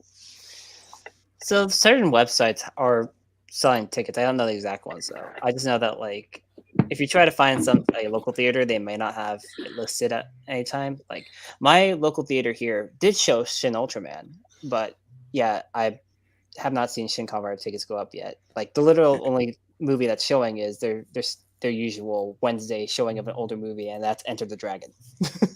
That's I got a great flick, by the way. You guys should go watch that. Yeah, let's go. Hey, I can buy a ticket right now. Bro, I'm literally buying a ticket as I'm on the stream with you right now. That same theater we went to last time, Carl, they're showing it there too. Nice. Yeah, we linked up to see Shin Ultraman, so we'll probably do that for Kamen Rider too. So.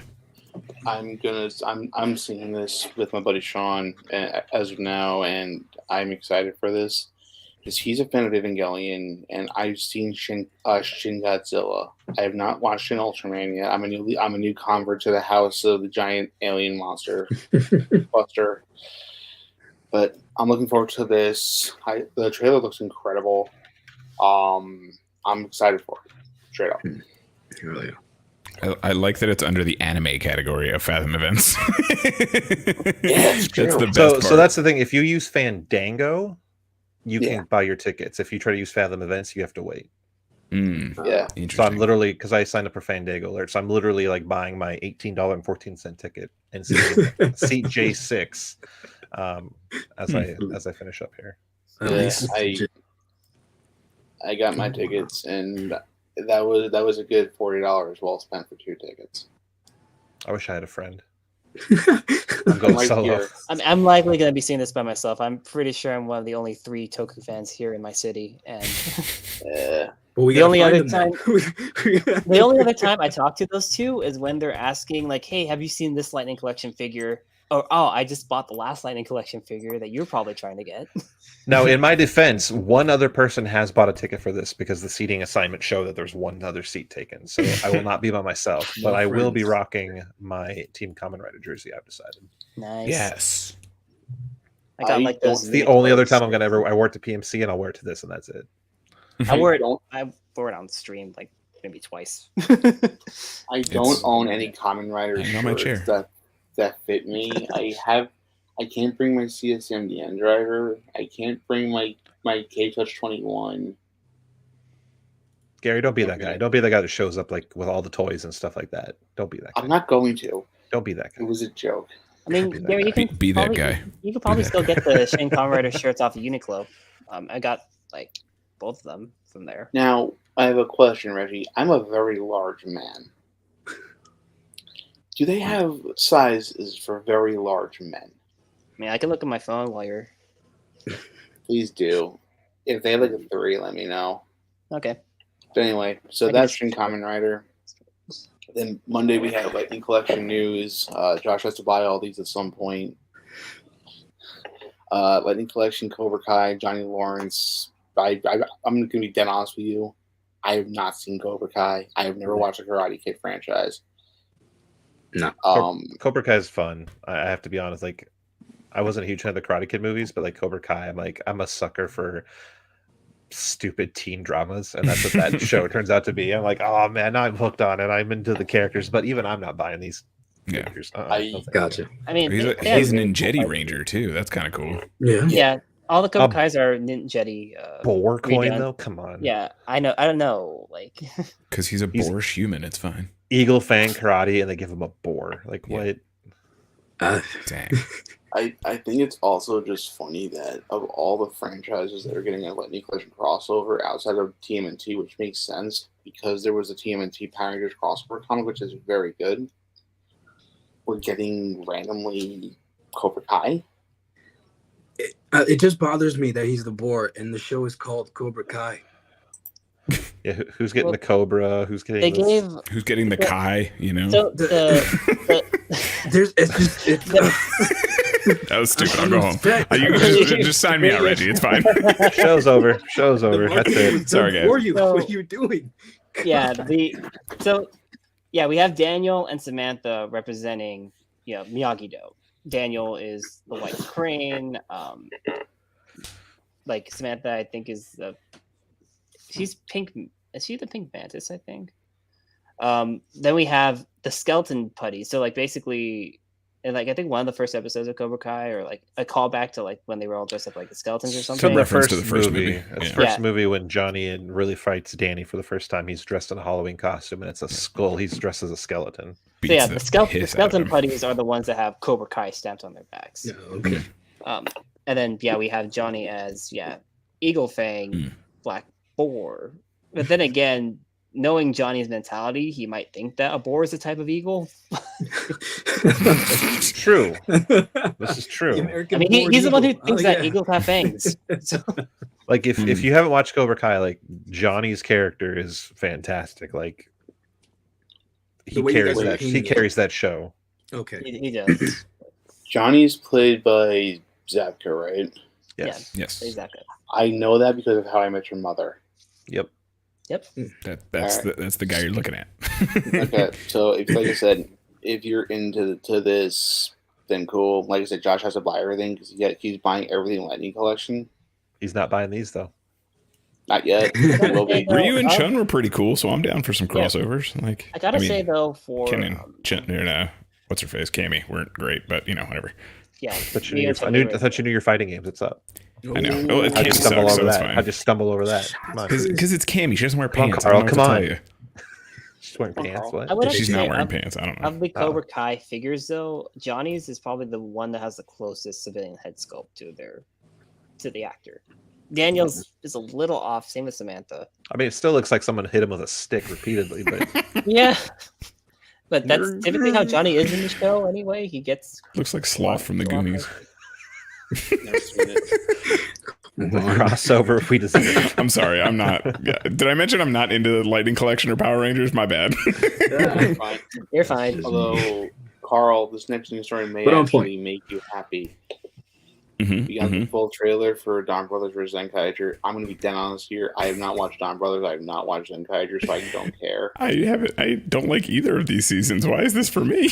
I have not seen Zenkaiger, but I still have the figure art because I have a problem. And the figure art is honestly nice. It was my top and on the 10 figure of last year. So, I was going again. I have the figure art. I've never watched the show, but I have the figure art. Again, I have a problem. Chris, I own a black and gold Ultimate Daiboken that I paid too much money for. Yeah, but you've seen the show and you like it. You know what? That's fair. Anyway, this is the rest of my office. I have a problem. There's a Legend Heroes in there somewhere. I've seen it. No one knows what that is but us, but yeah, I've seen it. What you know too. So what's it called? So this takes place a year after Don Brothers. What's it called? They moved on from the last adventure, and then Taro's like, "Hey guys, remember me?" or like, "Hey, Nines, the 10 has arrived." I'll say this much: I don't like Don Brothers at all, but the theme song is still just amazing. I'm down for more shoulder pads. So hell yeah. Yeah. I like the suit. The suit for Zenkaiger looks cool. Like, let's go. Yeah. I'm not gonna like. So I'm not gonna I'm not going to show the full trailer here because obviously copyright, but still looks cool. Also, full transparency, I almost bought the black and gold Don Murasame because I'm like, I have a black and gold shelf now, and I kind of hate myself.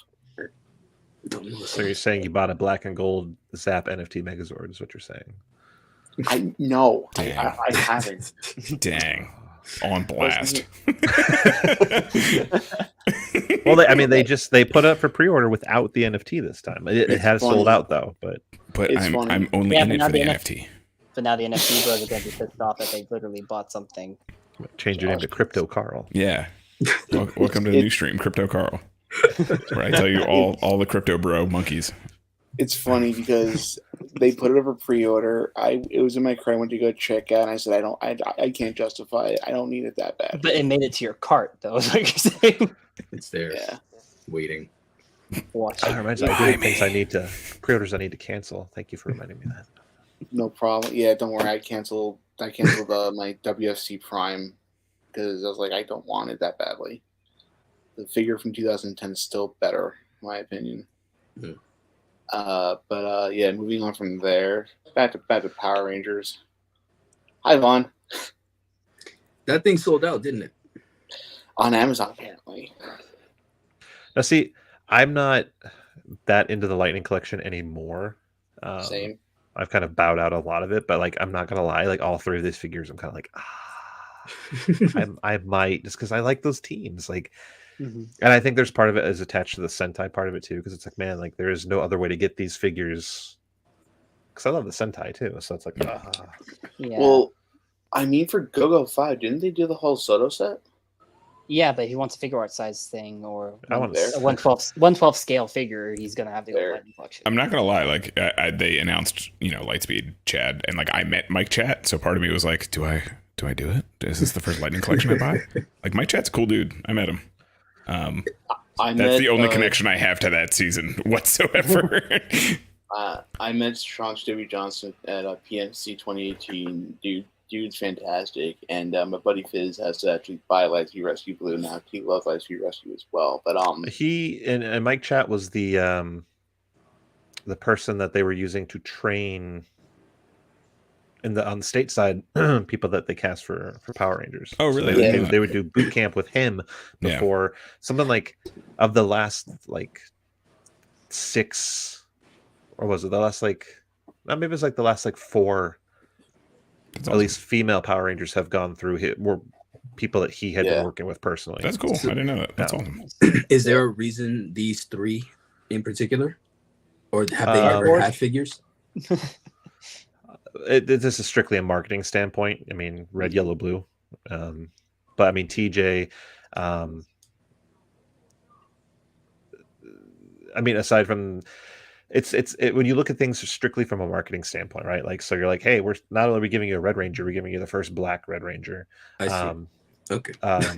And it's a chance for your team, Mike Chat. They're like, hey, look, we're giving you arguably like a new season that we haven't done before. And then RPM Yellow, it's like arguably probably the strongest character Yellow Ranger wise since I would say Tanya and Zio. And I mean, that figure didn't sell, but okay. Hopefully this one will. But I mean, looking I at just it wasn't just from sure like if maybe this was like some kind of popularity thing or just no, they're in popularity. We would have freaking gotten Time Force Pink by now, but which I still understand why that hasn't happened. Probably because Pink doesn't sell, and it's weird too because now we're going from 4 figures in a case down to 3 figures in a case. So like our lineup's getting smaller and smaller and smaller. So I'm assuming they're gonna have to be much more careful in their selection. But I mean, I like this because for fans that are collecting things, like, hey, this is a whole new roster you can start, and obviously TJ Turbo Red's got a lot of fans. Lightspeed Rescue's got a lot of fans, and RPM is quote unquote a fan favorite series. So in theory, but again, from a collector standpoint, for someone who likes Toku overall, like these are also 3 teams now that you can start if you want to use them as Sentai representation too. Yes, you had the Soto from GoGo 5, but if you didn't buy that set for $125 or whatever, now you can just buy, 1 figure at a time. It's much more affordable on a budget standpoint. Yeah, I mean, like I said, they look really cool. I don't have all the pictures handy, but I do want to say they did reveal remastered pink, black, green with the removable armbands and shield, and MMPR red, as well as doing Minotaur and Rita. They've been covered to death by like Josh and everybody. And then the black and gold Zap down Megazord, like I said. Yeah, a little clarification though on the whole remastered green red situation. Red actually comes with the shield and the bands. Green is without. Yeah, they didn't make that real clear on the stream when I was typing that up in my car. Yeah, well, at the same time, though, just in case there's somebody else watching still. I'll have to talk to whoever wrote that and have them fix that. You're fine. But no, it's just that was just they didn't make that clear enough. They were just saying like, oh, this is the feature that you can do on purpose, as we will discover later on when we discover that the remasters. Did you spend all your money anyway? Yeah, because like going with the remasters, I like, well, Lightning Collection in general. I mean, I've said it earlier on the stream. I'm mostly focused on like my favorite teams now on monsters because I love monsters. So I was gonna pick up remastered green, just because hey, it was Tommy. It's he's iconic. I would definitely love to have him on my shelf, especially considering that my current MMPR green that I do have on there, the pin on the elbow is or the elbow itself has popped off the pin, and I've been trying to get it to stick on, but it hasn't. So I was like, okay, this is gonna be cool. I'll get this. And then they showed the actual images with the product. It's like, why is he naked? Yeah. I'm like, you have to buy figure art green.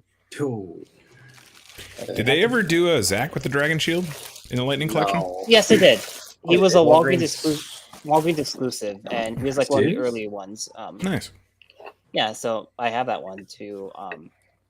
But yeah, it's just like I was really hoping, especially with the whole removable shield feature, that's really cool. It's like, hey, you could put it on any Ranger. I mean, like, sure, it's gonna look big on Kim and Trini, but hey, because you're able to actually fold up the bands for the chest, they can actually all wear it. So I'm gonna put it on my Zio Gold. He's gonna go double shield. Gold action. Invincible. That was a pretty nice recap of what's it called. Love the stream. Thanks again to Chris. I also just want to say TJ is still up for pre-order on Big Bad, $26. It's worth it. I'm not a Lightning Collection collector anymore either, but I'm gonna get this. All right. Speaking of things that are taking my money, SMP Direno. Like sold out like everywhere. I pre-ordered it on Collectibles. I put a deposit in because I hate myself. I wasn't going to get it, and I'm like, you know what? You have the Ninja Megazord, the Falcon Zord, you have the Dino Megazord somewhere. If you don't buy this, you're an idiot. That looks nice. Holy shit. It looks so pretty. The Dragon Zord, the red Dragon Zord alone. Do I remember not having one? I remember my boy had that dragon, and he didn't know how to change it. until I did, and I refused to teach him because it was the coolest shit in the world to me. I was like, this thing can become. It was so cool. I'm like, oh my god, this is amazing. Oh my I do god, like the weapon rack. That weapon rack is really cool. Yeah. You know what's funny? When I saw this for the first time, I got flashbacks to the SOC Vehicle Voltron and SOC Voltron set. Because they have like a little display and it holds all the weapons on each release. So I was like, that's kind of cool. And also, it comes with interchangeable eye plates here on the Thunder Megazord as well. Because of course, oh wow, like come on, they sold me on it already. What is usually just because I'm not super familiar with SMP? What's usually the like sticker situation with SMPs? SMP. So is it pretty bad? It's minimal. Here's an example. So the Wild Force Megazord, aka Gao King. Mm-hmm. A lot of the finer details were not stickers. The only stickers that I recall were on the black pieces on the Eagle's crown for when he formed the Megazord. Mm-hmm.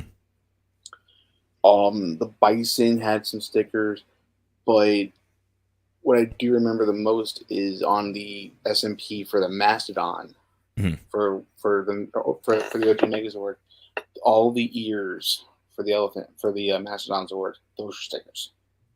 Okay, it's so like it's gonna vary kit to kit. If you look at like the best way I can describe it, so if you remember, and maybe you don't, because I for whatever reason I was like, I'm gonna buy all the Tokudon mini plot, and I did, and then I only put like one train together. I was like, why did I do this? Yeah, but there it's like, if you build that model kit, it's completely bare.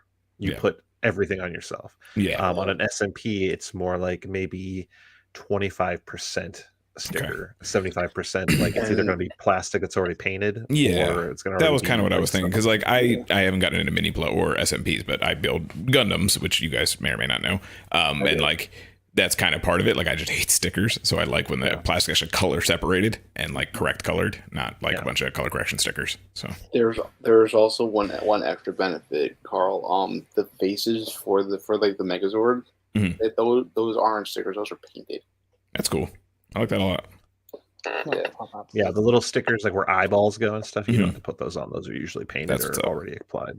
Nice. Yeah. Very cool. And I guarantee you on this one, you probably like that Red Dragon. You probably have to put the green sticker on every single one. I guarantee that's probably a sticker. Okay. Yeah. If it's not, it's a little accent details. That's about it, though. Yeah. Yeah. Okay.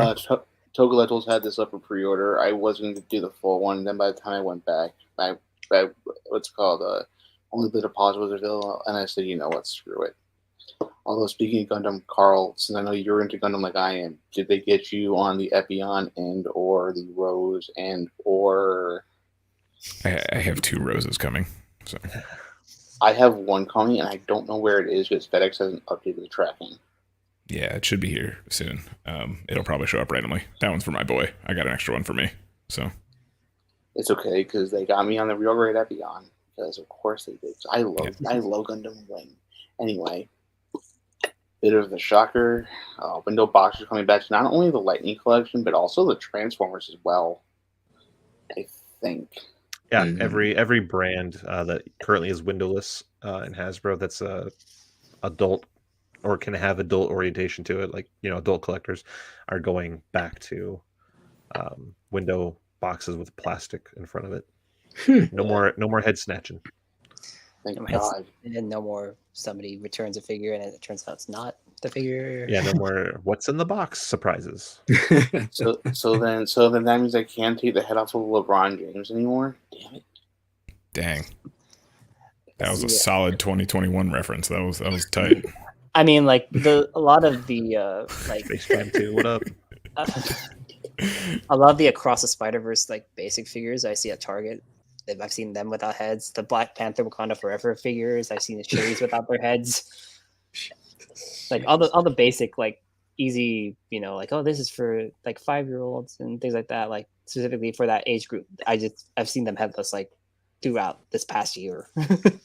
So it's crazy. Like I remember seeing somebody on Twitter saying like they're going woke because they had the plastic free packaging. I'm just like, just shut up, please. How is that? It's all about saving money, actually. If they can tell you it's for a political thing on top of saving money, then cool. Yeah. But they're going for saving money. That's how business work, folks. They just discover don't care. that oops, money. the cost associated with the issues is not worth the money they were saving. So that's why they're going back. Yeah. I mean, I really don't care either way. I'm cutting back on what I buy mostly, like in like the toy / figure market. This coming from the guy who has like 9 pre-orders on Big Bad right now, including a final for Cocaine Bear. Gary, get on my level before you complain. But I mean, this will definitely, though, for those mint and sealed box collectors, they're going to be thrown off by the variation. I could see people complaining about some, pretentious people complaining about that already.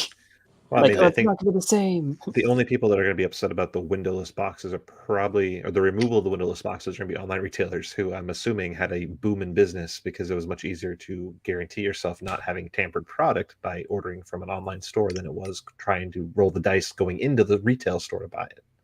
Yeah, but even then, like all the QC issues that were previously saying that, I think there was like somebody who literally had a Build-A-Figure Izzy. I remember that. Yep. Like, what's it called? Speaking of boom, great segue. Suck it, Ricky. This is pretty cool, actually. I saw this the other day. So, I'll be completely honest here. I'm not a Hyperforce fan. I'll even be 100% honest with you as well before talking to certain people. I didn't believe Hyperforce was canon, and then I talked to people, then I'm like, then I realized I'm an idiot. So, this is cool. I know George lost his mind. Liz lost her mind. I think Zach lost his mind. Eric lost his mind. Everybody lost their mind. And if you're a diehard Hyperforce fan, more power to you. I cannot get into it. And this is just cool to see. Hyperforce love is Hyperforce love. And like I said, I'm not a fan of Hyperforce. Could I see them doing Lightning Collection figures based on this? Without a doubt. What's cool about this comic, though, is that it's being written by both Melissa Flores and Megan Camarena. Megan Camarena played the Pink Hyperforce Ranger on the Twitch Hyper RPG series. That's awesome. And Melissa, it was one of the people during her time as producer at Saban Brands who actually developed the whole thing with Hyper RPG. So it's not like just 2 random comic book writers are taking over. This is literally like ground floor kind of thing. The ground floor, and on top of that, they just got done working together writing Radiant Pink over for Image Comics. So very cool. This is actually really cool, and it's like it's going to be treated with love by the people who are either a part of it or in it. So that's awesome. Yeah. And also one thing I will say is also I actually met Megan Camarena randomly at PMC 2018. She was a sweetheart. She was awesome. Yeah, but cool people. Moving on from that, I will bring this up. There's 3 days left on it. The Kickstarter campaign for Boom Studios, apparently, now I want to see something. How much money has it raised? Is it going to show me? Reveal yourself. Oh, there we go. It has way surpassed the goal. Wow. $8,000 with 3 days left to go. Jeez. Keep in mind, they, like a lot of companies who do Kickstarters now, they knew exactly how much money they were going to get. Like, yeah, they weren't planning on 25,000. They knew they were going to get over probably 350. Anything after 350 was going to be roll the dice. So, yeah, like I said, I own some of the PR comics. I own the Shattered Grid. I own PwrRngrs, like the one with the PwrRngr suits. I have somewhere. I have the Soul of the Dragon book. I got my buddy back for his birthday. I told him it was Old Man Tommy. This is what is weird for me because I did like a $50 pledge, right, to get like whatever their special comics gonna be with like the special covers, and also to get my free 30th pin at the time when it wasn't an add-on. But this Kickstarter isn't for anything Boom Studios has made. This is literally for the really, really bad comics that nobody liked from Marvel and from who else had it at one point? Paper Cuts. Yeah, this is what you're buying. Like, Wait, you're collecting those comics in hardcover. So I'm like, I have literally no interest whatsoever in any of that. Like, if you do, cool, more power to you. But like, you're literally celebrating and buying like really bad comic book collections. Oh no. This makes me ask one question and one question only. Does it have the? I don't remember the name of the company that did it. I think it was Image. Does it have the one-shot Zeo comic? Yes. I have that on my wall right now, and I also have the Masked Rider one-shot and the Car Wash of Doom. I'm sorry, what? Let's go. Car Wash of Doom is a Transformers comic. Oh. I was like, where was that Rita Repulsa monster grow? Like, come on now. I also have the first issue of the Dark Horse Digimon comics too on my wall. Nice. Yeah, so this is cool. If you like bad comics and you want to see Linkara review them, buy it and send it to him. Just saying. So wild. Speaking of cool Boom Studios news, though, Amy Jo's writing a comic. Oh yeah, I remember this thing. Okay. This is cool. Now, will this be canon? You can, if you read the second paragraph, you can hear my snark in the second paragraph on this announcement. So she dropped this nugget of news at Emerald City Comic Con in December of 2021 that her and her partner had written a comic for Boom Studios, and they loved it, and they were going to do something with it. To which somebody at Boom Studios immediately messaged me, and they're like, "No, we're not." No, this is in 2021. Like, hey, she came at us. I was like, hey, here's the comic, and I think it'd be great. We could do it during the anniversary. And at the time, the response was that literally doesn't fit into anything that we're doing. Wow. Obviously, there's been personnel change. There's a different editor in charge of the books now, so obviously that's changed. But what sours me on this, it's like when she first pitched this or talked about it at Emerald City Comic Con, she said her partner wrote it. And she was like, yeah, this is kind of cool. And then she pitched it for him. Now it's, I wrote it. And in fact, I was so busy writing it. That's why one of the reasons I didn't come back to do the anniversary special. That's the reason why. Recently, I don't know how you guys feel about him, but I used to love The Rock. And I know that The Rock is The Rock and Dwayne Johnson is a total asshole. So I'm like my hero is like, I don't know how to feel about him anymore, So the more I'm dropping these kind of curtains, I'm like, oh well, shit, okay. So this is a little off topic, but since we're talking about someone who was like, decided not to come back for yet another anniversary special because she also declined to come back for Dimensions in Danger. But there's a story behind that. That's not my story to tell. So if that story ever goes out there one day, that'd be fun. But no, so JDF's assistant, her name is Frances. She just started her own YouTube channel just a little bit ago. She's sharing stories about stuff. And she recently, like a week ago, went out and kind of basically said, hey, when ASJ first got back from being overseas and kind of got back to the convention scene like 2014-ish, I think it was. I thought you were going to say jail for a second. Well, no, that when I'm talking about him next year, that'll be what. Gotcha. After he serves his jail time. But I guess JDF group emailed all the remaining OG, Power Ranger actors. It was like, hey, let's all get together. Let's do a big free show. Right. Mm-hmm. We'll do a convention. We'll let people come out. We'll take pictures. We'll do autographs. We won't charge anybody anything.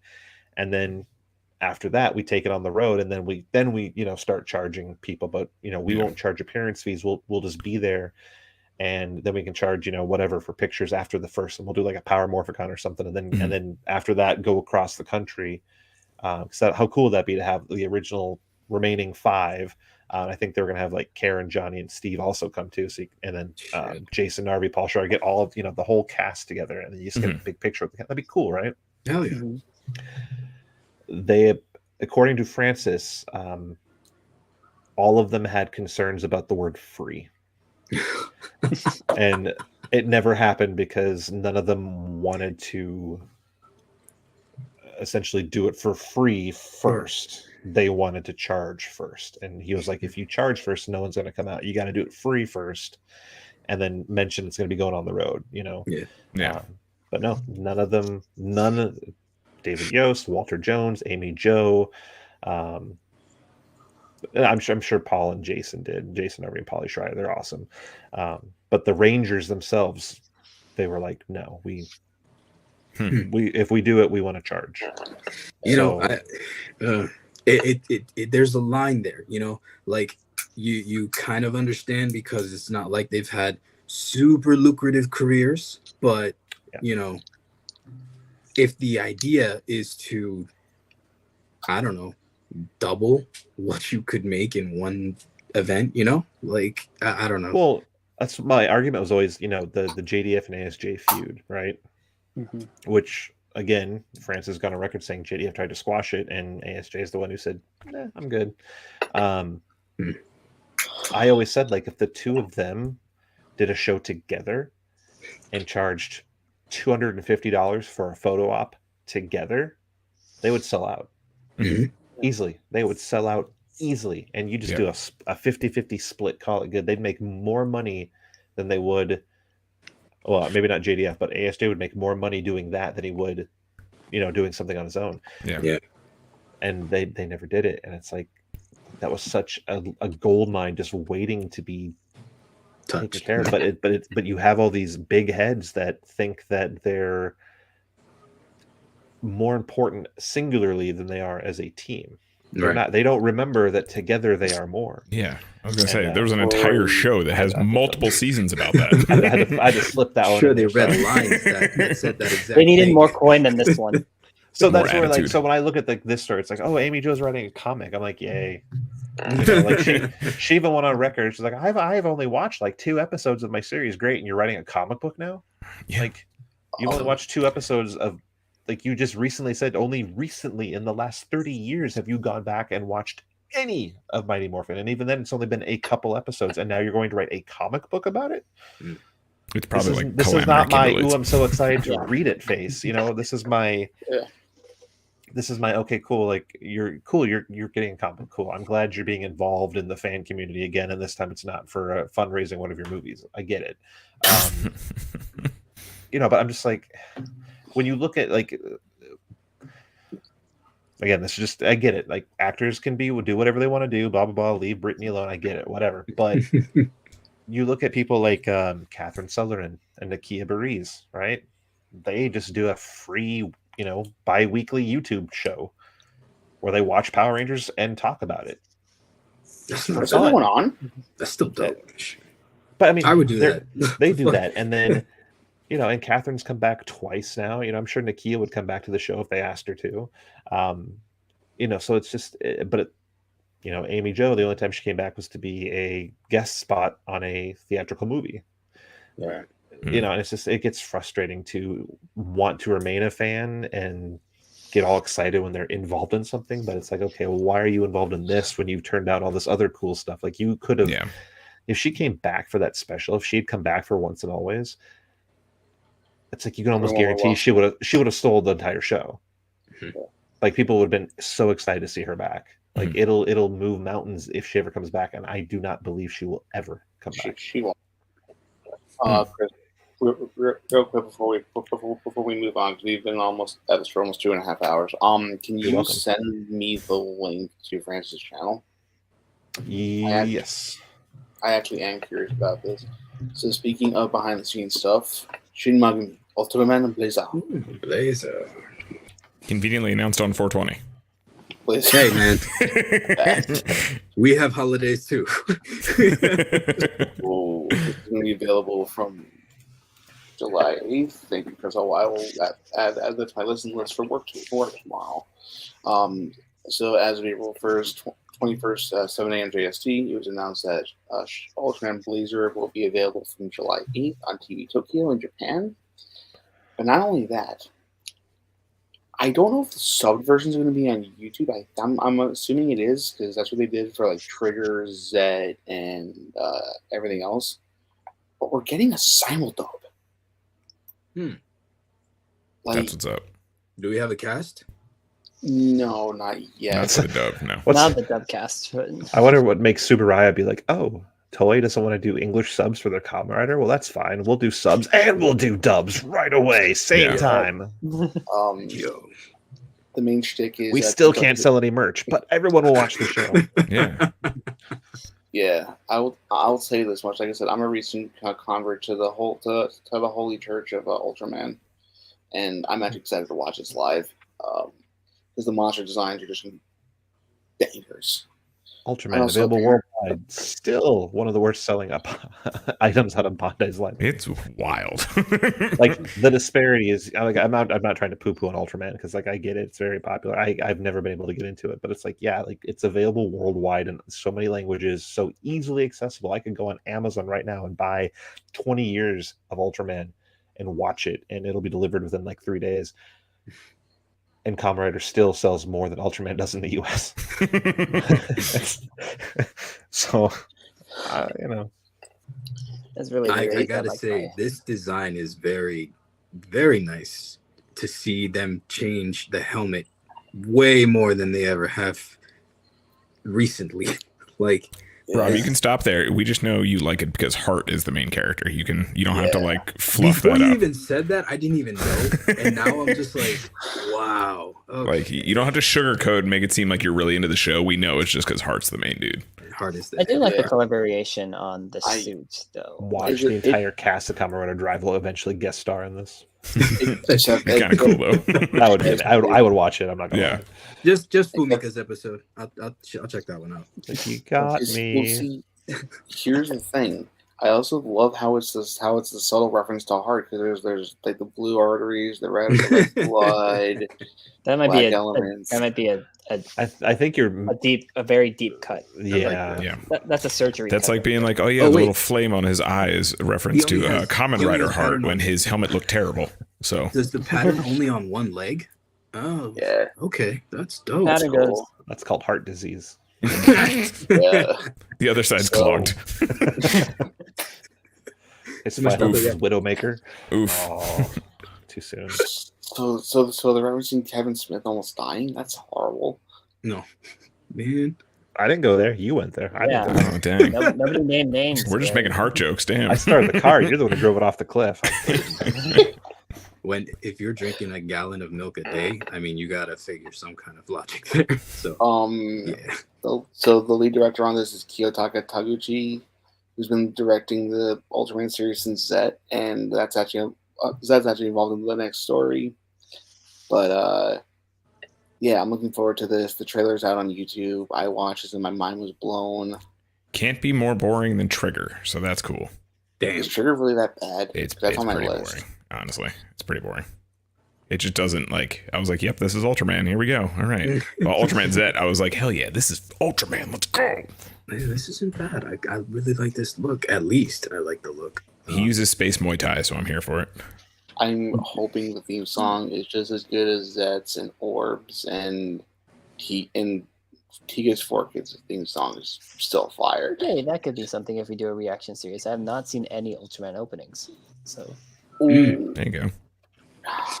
Now, is it another coin thing? Yes, They're it's stones. metal. They're stones, out. But here's the thing: this does not have any kind of voices like the other ones do. This has a screen similar to the Drive Driver. Oh, It's a fancy LCD screen. I like the Drive Driver. That's not bad. You got and these are the Blazer crystals. They use the rest of the gears from Sentai. Yeah. Okay. Yeah. They just use them all. All right. Thank God John Brothers now. So, like I said, I'm looking forward to watching this, but also things I'm looking forward to watching every week. Great segue. I ask that you all chant my name, Ultraman Z. Ultraman Z.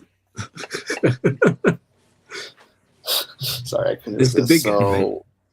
This is Ultraman Z. Yeah, it's every Saturday and Sunday at 10 a.m. Eastern, 7 p.m. Reggie time, and 7 a.m. Reggie time. Convert to your local time zones as necessary. I think it comes out at 4 in the morning in Hawaii. I'll be up. But so Matt, what's up? I say, Gary, at the rate that you're going with a lot of the Ultraman pushing, we're gonna have to retitle the show "Bugs to Ultraman." and Von's gonna be the secret third co-host. He's gonna be the jugular to my guy Kurenai. What's it called? So we have Matt Shipman as the voice of Zet, aka if anyone's ever seen Yu-Gi-Oh! Arc 5, he's the voice of Shay Obsidian. Zeno Robinson is Haruki. Zeno Robinson's been he's in the new Transformers cartoon as I think he's Bumblebee. I think. In the animated? No, not animated. He's an Earthspark. No, he's one of the Terrans. Oh my god, I just read the last name. I'm done. Why is this guy in everything? Nick Lauer, Douglas Jugular, Mallory Rodak is Yoko, Macy Ann Johnson is Yuka, Chris Sabat's in charge of is the EP. And I'm okay with all this. And also Sean Chamel is the voice of Ultraman Zero. And this dub is really good. I wonder how you got that job. It's Chris Sabat. You don't need to ask questions. I was remember how I think my feelings on who Dwayne is as a person, he probably got all those ideas from Chris. So I'm going with that.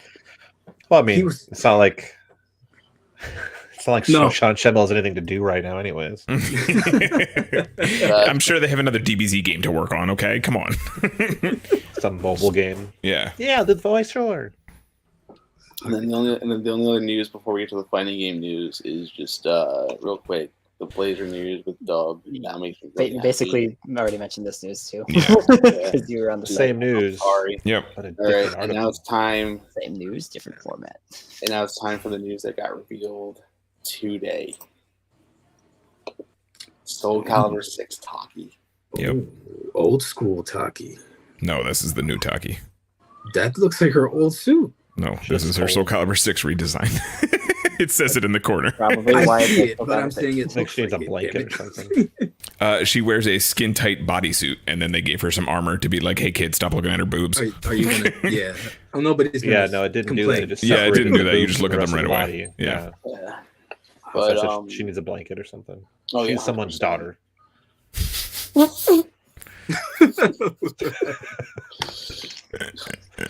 I was not expecting that. Damn. Yeah, so Taki probably will be up for pre-order within the next week or two, and when it does, I will post on Twitter, and Carl, I will tag you, because much like myself, you're going to try to sleep obligated to buy it because Taki is the best girl. Soul Calibur 2 Taki was one of my first video game crushes, just so you guys know. Censor the picture, like may contain nudity. Yeah. Dude, like, I mean, if it was like it's looking at me like an eyeball right now. That's all. I look at the picture. And there's actual shadow. They lit the nipple. Yes, the nipple is 3-dimensional. Yeah. Stormcloud people could not need to do that, but they did. But it's okay because final news story, they have Best Boy. This is almost as bad as Windblade's ass. All right. Yeah, they announced Mitsurugi as well. Hell yeah. So he is one of my favorite characters in any fighting game ever. That is insane. He's one of my mains. I want my bicep to look like that one day. Start punching boulders. Right. Go to the deflect bullets and punch boulders. Come on, Carl. Just pull Chris Redfield from RE5. Dude. Yeah, right. I really like the here's my nerd input on this, right? So those strike trails that he has, those like fire effects, are the actual trail color from Soul Calibur 6. Yeah. So when you swing the weapon, it's the actual color of like the weapon trail that comes out. It's pretty cool. Oh, okay. That's dope. Yeah. I like he's got like a what do you mean your ice cream machine's broken face. Yeah. I also like that he's in like the Karen samurai stance apparently. So let me speak to your manager. So he's like, what do you mean the ice cream machine's broken? Yeah. So he's an angsty boy. I pre-ordered this. This is a $95 figure. Jeez. But Still collectibles are not cheap. No. They're like video game figures. Here's how I justified it. Well, the issue there though is that they are like they're 7-inch, 7-inch to 8-inch size. So they're not gonna match up to your to any of your figure arts, unfortunately. And now this is where I'm gonna ask Carl and Rob a very simple question before we go, and we'll say goodbye. Give me your top 3 figures that are instantaneous buys from that line. For what, Storm? From the Storm Collectible Soul Calibur line. Oh, Soul Calibur? Nightmare, Youngsung, and let's go for Keelik. Ivy, Wong, and Mitsurugi. So, Carl, the fact that you bring up Killick is like, the only time I really actively played Soul Calibur is when my mom used to work at a bowling alley. There was the arcade machine, and I would always just pick Killick, like, no matter whatever game I played. Like whoever I was playing against, or if I was just playing out myself, I would just play Killick. So I would potentially get a Killick figure if it did come out. They kind of turned him into the Ryu of Soul Calibur and Soul Calibur 6. So now that would make sense. Yeah. He does, yeah. He has. Do you think it's awkward that Storm Collectibles is doing figures from a Bandai Namco Entertainment property after Bandai Namco dropped them entirely as a partner in the manufacturing? Maybe if they sell, they'll come back. I feel like it might have been part of the deal because they did the Tekken stuff too. They have a Tekken line and it had like 4 or 5 figures out of it. I just think that's weird. It's kind of like, Bandai's like, we're not going to distribute your stuff anymore. You're on your own. Yeah. So I thought didn't Storm go like almost exclusively be Big Bad Toy Store for some of their stuff? Yeah, they are, I think. Yeah. So isn't that weird that they're like, hey, you dropped us and now we're going to sell your toys? Yeah. We're going to make you money still. You love us, right, Dad? Because I was talking to my friends yesterday about it because they're like casual Soul Calibur fans. Like, if they come over, we'll play. One of my friends' mains Ivy. And it's a good choice. What I will say is, give me a Zasalamel, give me Siegfried, give me Nightmare, give me Talon. I am a recent convert to Talon. I'm sorry. Talon 6 is broken. The little zippy little. She's a 15-year-old wind priestess. What do you expect? Let me ask the two of you one question. Would you guys buy a Voldo? No. Dude, like, not anybody who has ever played. The hasn't been in any since 3, right? No, he's in 6. Sasano's been in 6. He's in this new one. He's in 4, 5, and 6.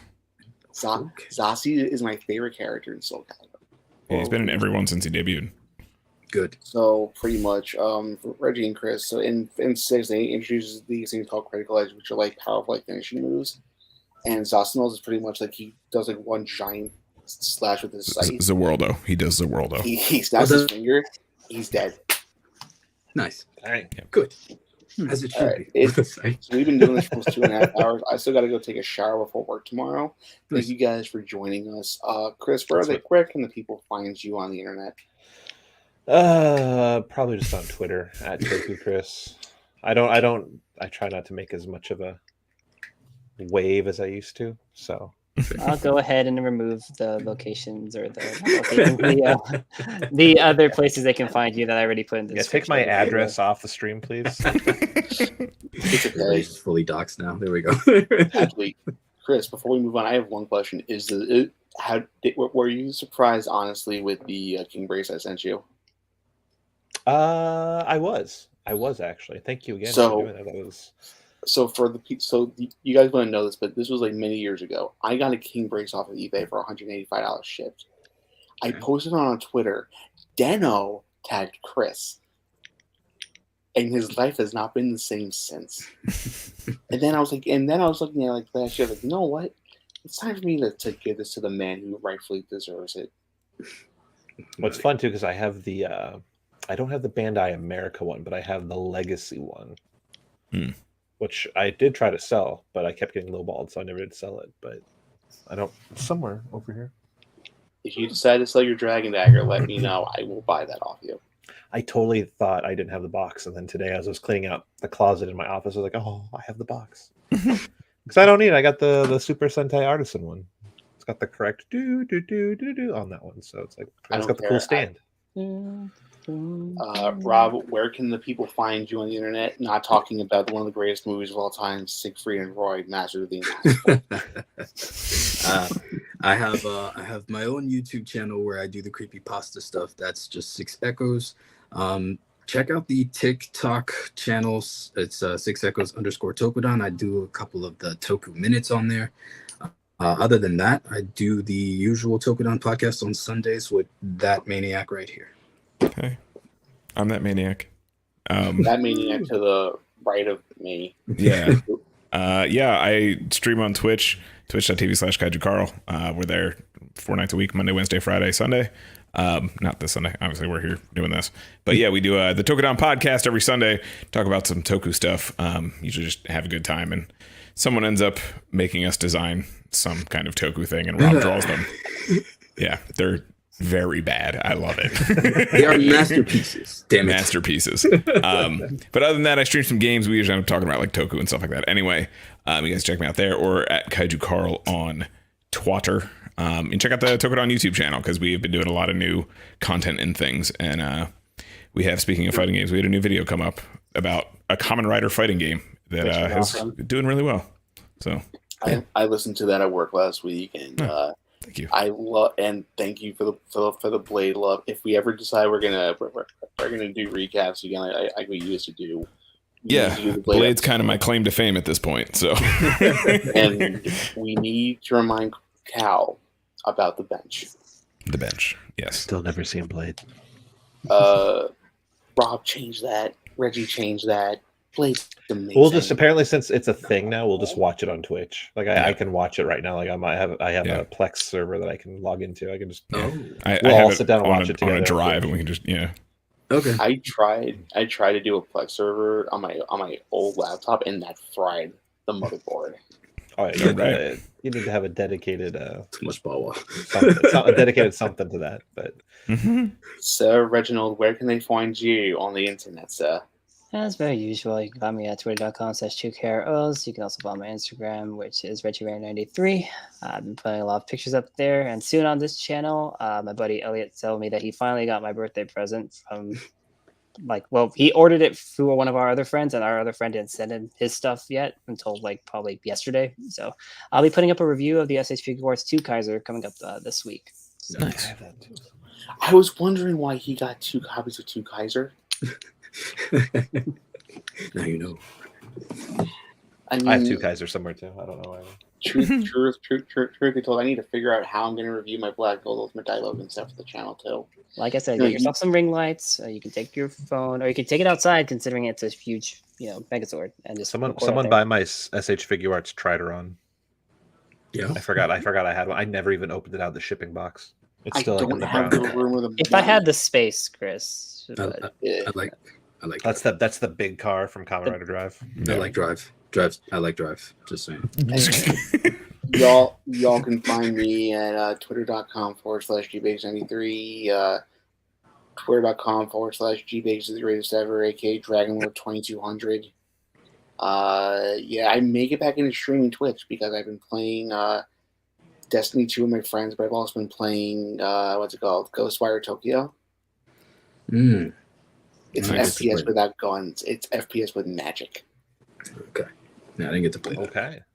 And Chris, Rob, Carl, thank you guys for joining us as always. We love you guys. Thank you. Sorry I was late.